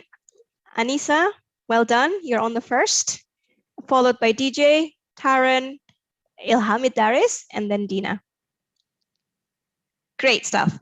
So that's the end of our core 2 module, which is the second part of the module, the core module cluster. Before going to the third one, we have a few minutes to take in some questions. At the moment, we have a question about the slides and whether will the slides, what does WRT stand for? The elective modules will be shared before tomorrow. So to answer that in overall, all of the materials that's presented today and throughout tomorrow, whether that's business or technical module clusters, they will be made available to participants after the event concludes. So we'll create a clean version with in PDFs, and the organizer, Bahasa Global, please, and Mbak Clara from the MENTARI team will also be able to share that with the rest of the participants as part of the material to this course. So yes, the quick answer is the material will be shared. The when of the sharing of the material, those will be shared after the sessions are completed. Okay. And then there's, with regards to, thank you. This is a very modern text communication abbreviation, I'm sure. I'll remember this. I think there's also somebody putting in a good link. Maybe some of you are interested to see the link, please do. But in any point, if you need further information about a particular issues raised during the presentations, or any of the technologies, or any of the barriers or drivers that are discussed around the today and tomorrow, you could send your questions, your comments, your interest to my email address. That would be fine. Or Jen's. I think both of our email addresses are available in the beginning of the slide and also at the end of each of the module. So if you do have anything, please do send anything through, and we would be able to pick up afterwards. Okay. So Mbak Sandra, the next one is the third core module cluster, core module, which is C3. It is the global state of marine renewable energy. Hopefully, the 3 module cluster, the 3 modules in the core module cluster today will help you to, will bring things in context and will bring you in the right frame of background information to be able to select which elective modules you want to go to, and to get the most of the benefit of those elective modules, where you will look at into these different aspects of marine energy into more details. And just as a note to everybody here, that this particular course, whether it's the core modules or all of the elective modules, these are designed at introductory level, which enables participants to join in from different backgrounds. So it is designed to be at a very broad and a very, maybe it covers the first and second layer of the surface of the material available. But again, this is something that we are working towards within MENTARI as well as part of our capacity building work strand, is that we're looking into how, if there are further interest in looking at these different aspects of marine renewable energy in a more detailed and advanced level, whether that's from a business development point of view, technical point of view, environmental and social environment, as well as policy, there is room both within MATES and hopefully through the MENTARI platform, we could cater those interests and create a more advanced platform of sharing knowledge for those individuals that are interested to find out just a bit more out of the first two layers of knowledge. Okay, C3, and this is our final module. I think we're pretty much on time. Okay, let's make a start. Next slide, please, Ms. Sandra. So in C3, what we will cover is a summary of what developments we have so far and the key parts of the world that we are looking at for marine renewables. So some in Southeast Asia, Europe, North America, South America, East Asia, and Australia. It's just the summary levels, and these are most through the publicly available material and some of the insights that we received through the various forums and organizations linkages that we have.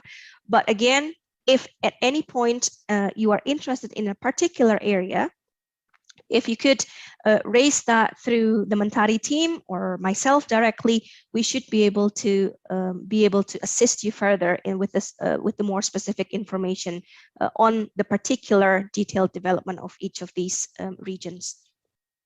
Okay, so next slide, please.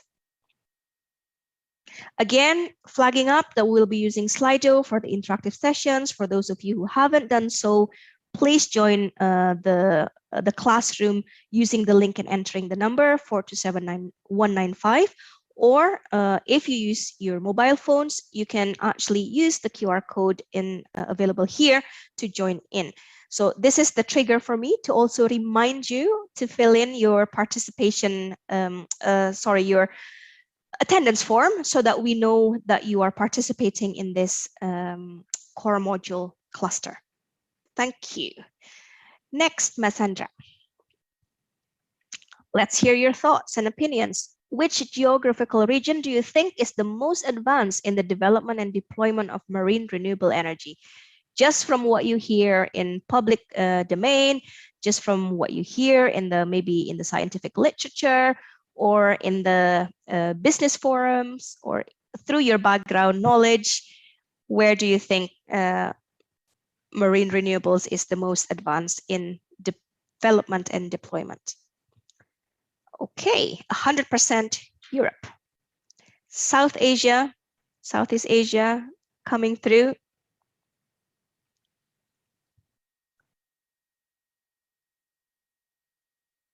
Good stuff. It's all, of course, relative. This question is very relative in terms of what, you know.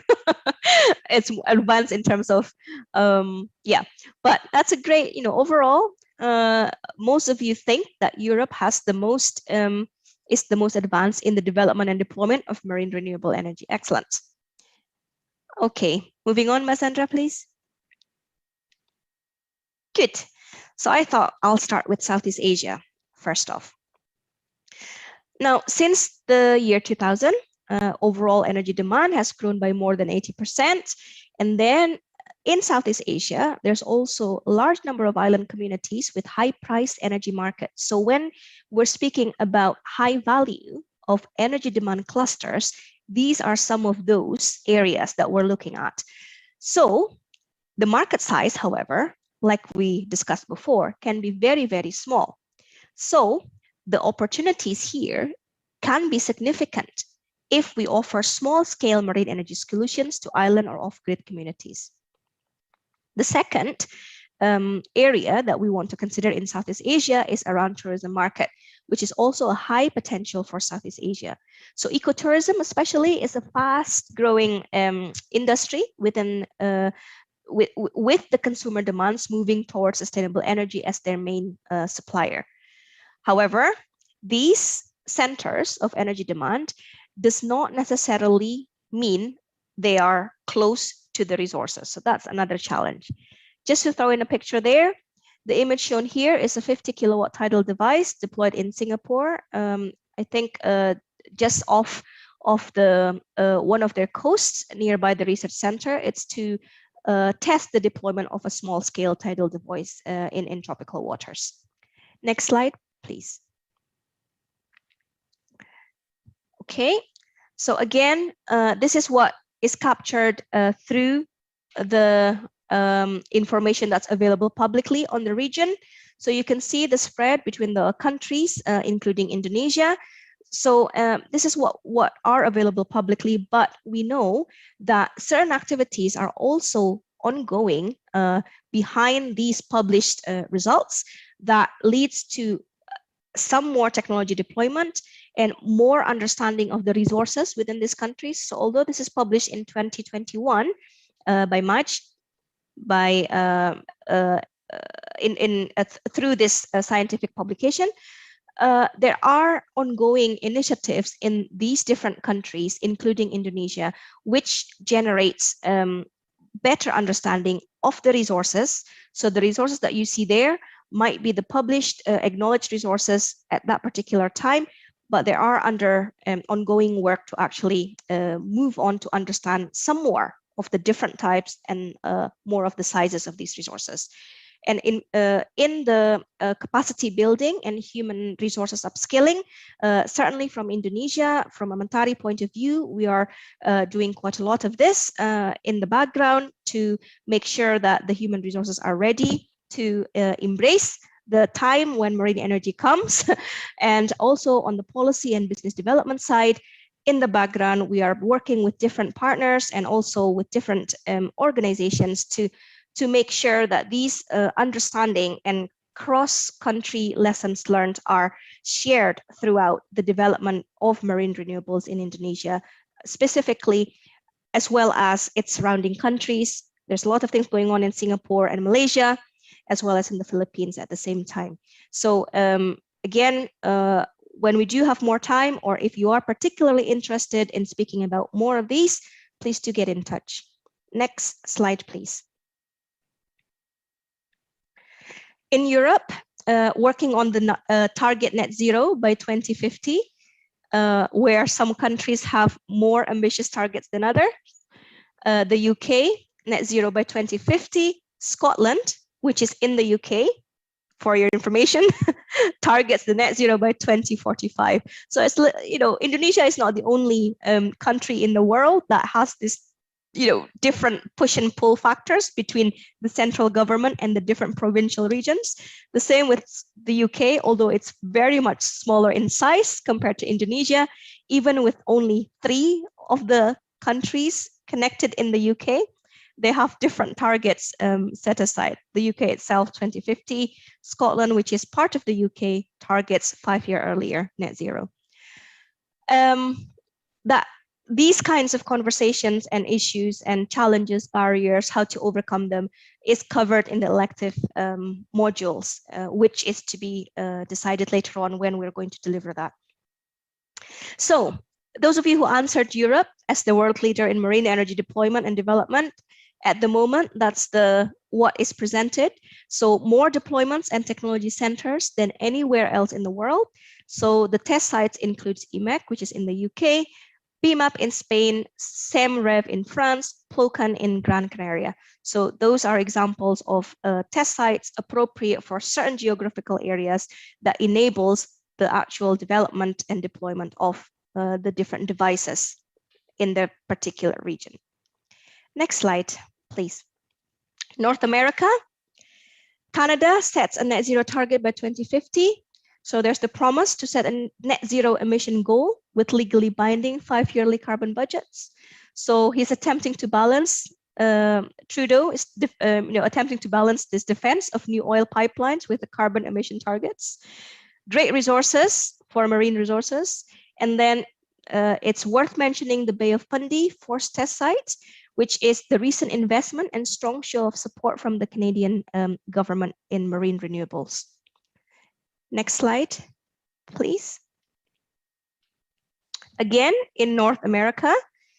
So the US very recently changed a lot of its policy direction with the Biden administration to sign up on the Paris Agreement. In the previous administration, the states made commitments individually. So that includes California, net zero by 2045, Washington, Montana, Maine, Massachusetts by 2050, and also test sites to be built in Hawaii and Washington. Next from that, in Canada, which is home to the largest tides in the world, in the Bay of Fundy, there's the North America's only tidal barrage, and also FORCE, which is Fundy's Ocean Research Center for Energy. Now, it's worth noting here that the Global OES Environment Initiative is being led by the USA. So in this case, it's the University of Maine. So again, FORCE, which is mentioned previously, has the largest tides in the world. So it's worth a mention here.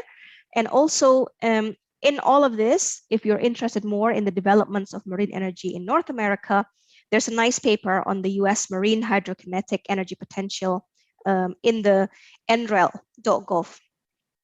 So if you go there, you'll find some publications on the development of marine hydrokinetics in North America. Next slide, please. Now, in Central and South America, excuse me, we have the variable net zero and carbon reducing targets across the region. We have Chile and Costa Rica, net zero by 2050. Brazil also has made targets, but it's complicated politically, as we all know. There's also a note to say that world's best wave energy resources are actually located in Chile. In terms of the resources, this particular region houses the world's best wave resources in Chile. There's also the seabed conditions that are very good in many places in Central and South America. There are many coastal markets and many non-electrical markets when we speak about the grid electricity markets and the off-grid, as well as the non-electricity market. That's very strong in Central and South America.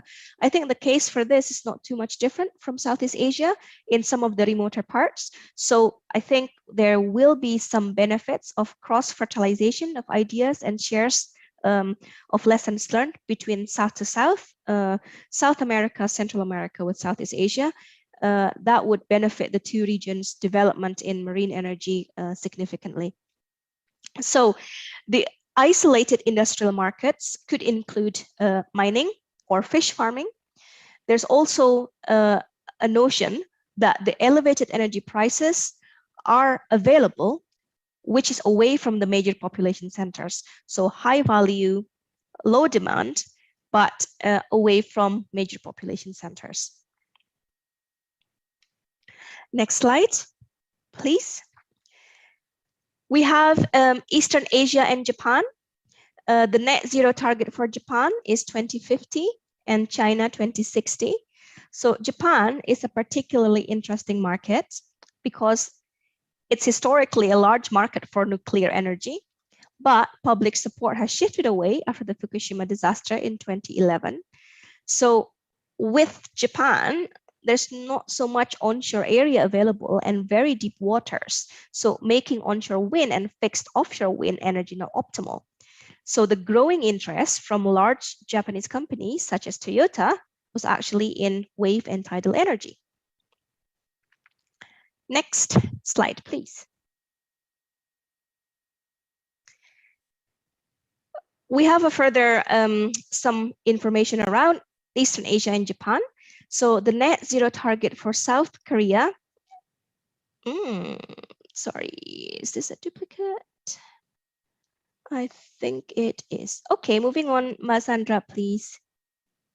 To no, that's okay. Sorry, Masandra. Previous slide, please. Yeah.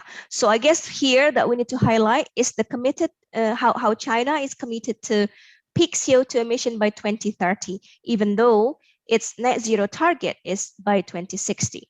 So the growing interest and investment in wave tidal energy and the demand from the public to tackle pollution and air quality is actually the drive for these developments. Next slide, please, Masandra. Now moving to Australia, there is an Australian Ocean Energy Group, which is most of the information can be accessed through the link. And between 26 to 28% reduction of greenhouse gas emissions is targeted by 2030 to be below the 2000 levels. So progress are currently being made with Australian developers and researchers, and these are around certain systems that have been put forward by Bombora, Carnegie Clean Energy, Mako tidal turbines, engine, Wave Swell Energy, and Sabella. So all of these are currently looking into developing pilot projects in Australia. Next, please. For those of you who are interested in finding out more, these two reports are very good sources of information, and these are the up-to-date publications. So if you would like to access them, please do so. You'll find the most up-to-date development trajectory, planning, and also some of the recent developments on the sector there. Next slide, Masandra. Okay. Good. So after that, let's join the quiz.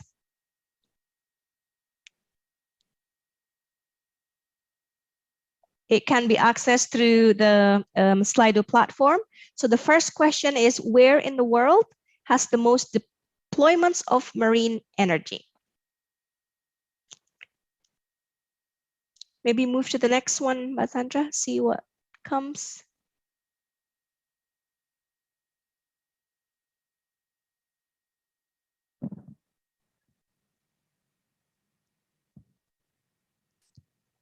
Sandra, can I see the results of the first question, please?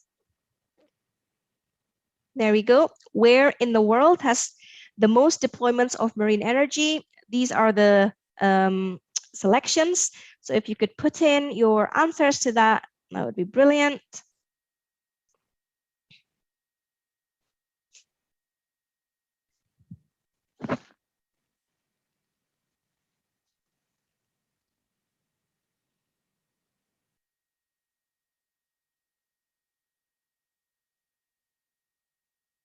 Great. So 60% of you answered Europe, followed by Southeast Asia. And then a number of you have answers scattered in the different regions. And can I see the correct answer, please, Masandra? It is in Europe, and most of you, 60% of you got that information correct. And let's see the score leaderboard. Excellent. So the first now is Anissa, and then followed by DJ, Dina, LJ, and then Pralindawan Sihombing. Congratulations. Next question, please. So what is the key challenge for marine energy in Southeast Asia? There are some options there.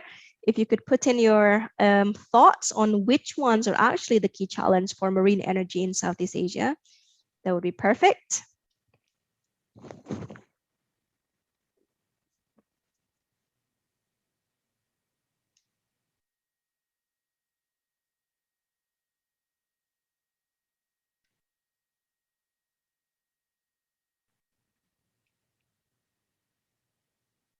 Okay, so most of you identify major population centers are not near marine energy resources, followed by the technology is not readily available. And then the next group would be on consumers wanting to move towards sustainable energy. Okay, so let's see what is the answer to that. The key challenges, this is based on from an implementer's point of view, as well as from a project developer's point of view, some of the key challenges are all of the ones mentioned around the challenges, but one of the primary key challenge for marine energy in Southeast Asia is actually that the centers of demand is so far from the resources sometimes. So you need to justify the infrastructure to build to be able to bring the two in proximity. So 58% of you answered that, but there's also a good case for the second answer, which is the technology is not readily available. So there's some plus and minuses in this argument. In saying that, definitely yes, most of the technologies that have been developed outside of Southeast Asia may not be directly appropriate for the Southeast Asian context. So there needs to be some adaptation and modification and adjustment to the tropical waters of Southeast Asia. So that is a particular reason why the technology is not readily available. The next one, although there are some, recently, there are more smaller scale technologies available than previously. So that for this particular challenge of small segregated energy demand clusters, that would fulfill the needs of the markets. However, again, there needs to be some adjustment with the Indonesian and Southeast Asian tropical waters requirement.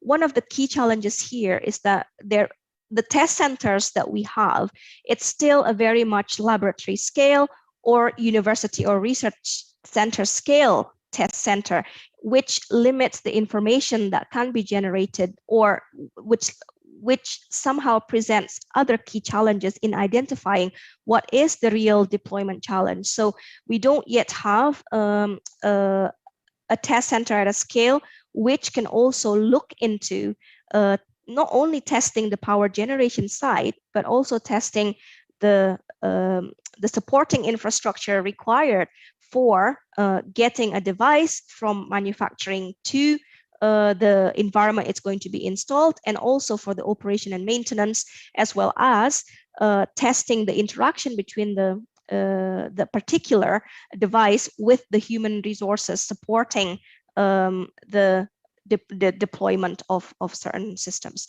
So yes, that is a main challenge as well, but I think we take that these two answers would probably be the closest to what are the main challenges encountered so far from experience. Next slide, please, Masandra. Okay, so just out of that exercise, again, we can see some of you have answered quite quickly and got the right answers. So we're seeing similar names coming up. So that's good, but also I think it should be a motivation for the last question that if anybody want to have a go at bringing more information to them, that would be perfect. Okay, so next slide, please, Masandra. Good stuff. So where is the Bay of Fundy Force test site located?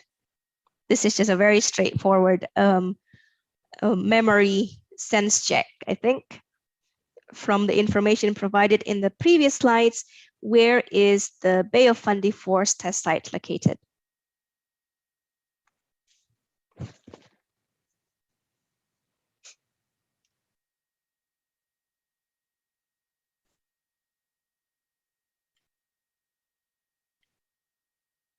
Okay, so most of you answered Canada, followed by Scotland, and the rest scattered in different countries. Can we see the correct answer, please, Matt? Excellent. Canada is the correct answer, and most of you got that information correctly. And let's see the scoreboard. Congratulations, Anissa. You're #1 in answering this quiz for the 3. So the hardest question, according to the polls, is where is IMEC located? So only a proportion of you got that one particularly right. Okay, so I think we're nearing to the end of the 3rd module. So I'm less worrying now, because initially I thought, oh, we've got so much to cover and then we won't have time to complete the rest. But equally, it's great that we are we have some time to for either discussion points. Anybody would like to raise any comments or questions, please do. However, before we start that last session of today, core module cluster, I would like to ask that for everybody here to please provide us with some feedback of the sessions. So this can be accessed using the link that's available here. And I think Bahasa Global would also post the link in the chat box. Those of you who are accessing this course by the QR code, please do that as well through this QR code. And if you could please take a bit of time to just complete this whilst we move on to the final part of the core module cluster, that would be much appreciated. Okay, hopefully everybody got access to those, and particularly as well as letting us know on this particular session, it would also be useful to understand. Again, I know that you have filled this in during the registration, but it would be useful to understand after we've gone through the materials that has been covered today. Are there any changes in the elective modules that you would like to participate in? So if you do, please put that in here. So again, there are 4 elective module clusters. Which one would you like to be to participate in? 2 of them are conducted in parallel tomorrow, business and development, as well as technical development, and then policy and environment at a date in the future. You could indicate your interest to participate then. Okay, Mas Sandra, could you please kindly pull us back to the main slide deck, please? Great stuff.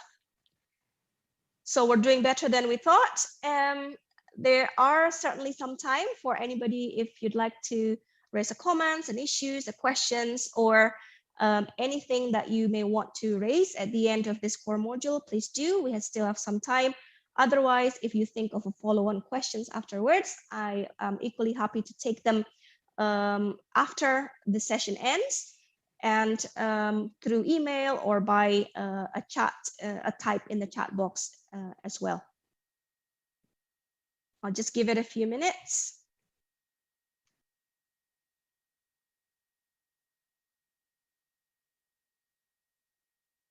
Okay.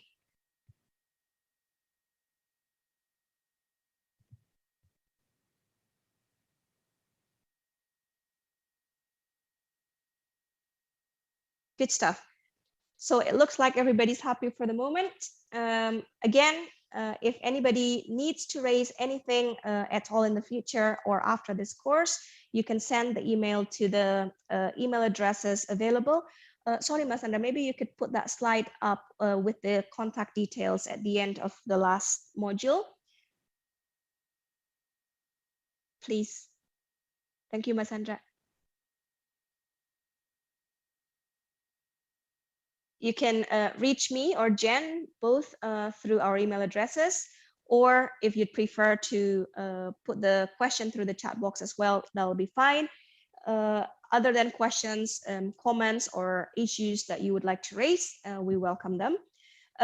Just to close off, again, this particular introduction is provided so that at an introductory level, so that we can cater as broad audience as possible. It shows by the different background that participants today here have, and also to give a bit of background issues and a wider perspective on the marine energy, more issues, and the more detailed considerations and discussions will be taken forward tomorrow, starting from tomorrow, either through the business development or the technical cluster that is going to be taken by ENJ through the business development, and Sabi and Isa through the technical clusters. Mas Sandra, if you could pull us back to the main slide deck for the closing, that would be great, please. Excellent. So I think that's all from my side. Colleagues from MENTARI, do you have anything to add at this point? Mbak Maya or Clara, perhaps, before we wrap up the session for today? Nope.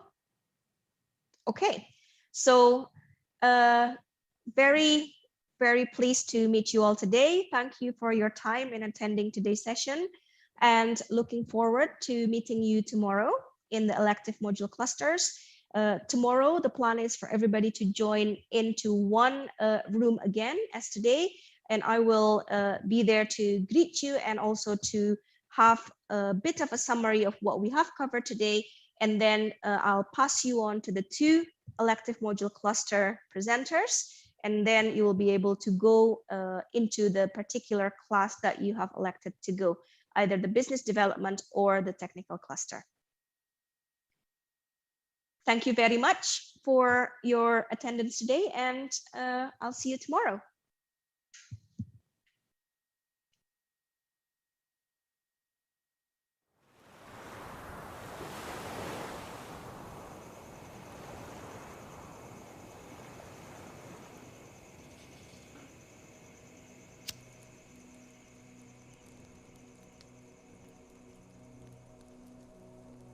Kalau selama ini ya secara umum saja, Mama, kalau kita lihat rata-rata masih pakai lampu pelita yang menggunakan minyak tanahnya.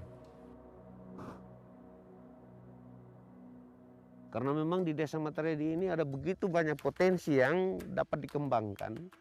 Potensi sumber daya alam, potensi lain-lain yang mungkin bisa membantu untuk peningkatan pendapatan ekonomi masyarakat. Potensi pohon cukup lumayan, cukup banyak. Potensi kemiri cukup banyak. Potensi bambu cukup banyak. Dan ini apabila dikelola dengan baik lewat proses manufacturing, tentunya akan meningkatkan pendapatan ekonomi masyarakat.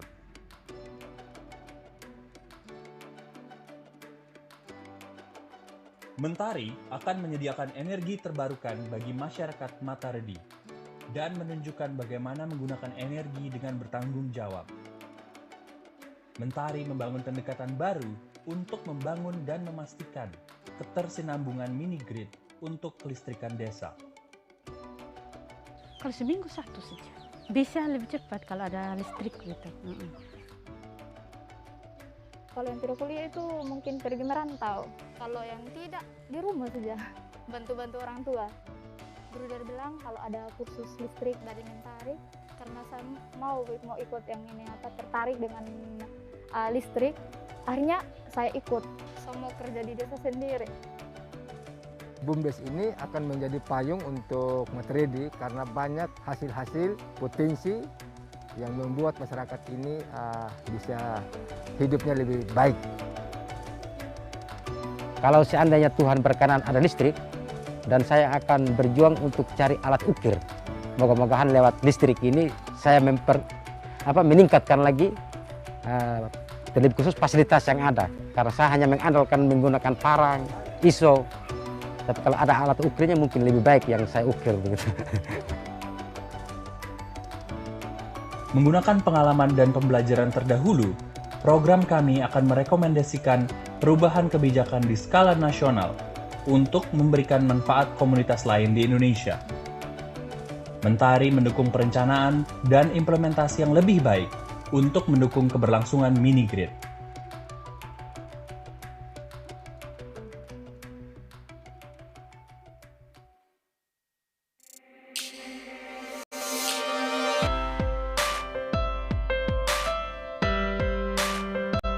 The UK and Indonesia are working towards Indonesia's energy transition through the MENTARI program. MENTARI will deliver inclusive economic growth, electricity access, and support Indonesia's renewable energy ambitions. We work together with the government, financial partners, local communities, and other donors to create jobs, deploy low-carbon energy projects, and fight climate change. The program works through four main areas: policy, brokerage, demonstration project, and collaboration and networking. Furthermore, we strive to mainstream gender and inclusion throughout all our activities. MENTARI helps to create a future that is built on low-carbon energy and sustainable economic growth, which belongs to everyone.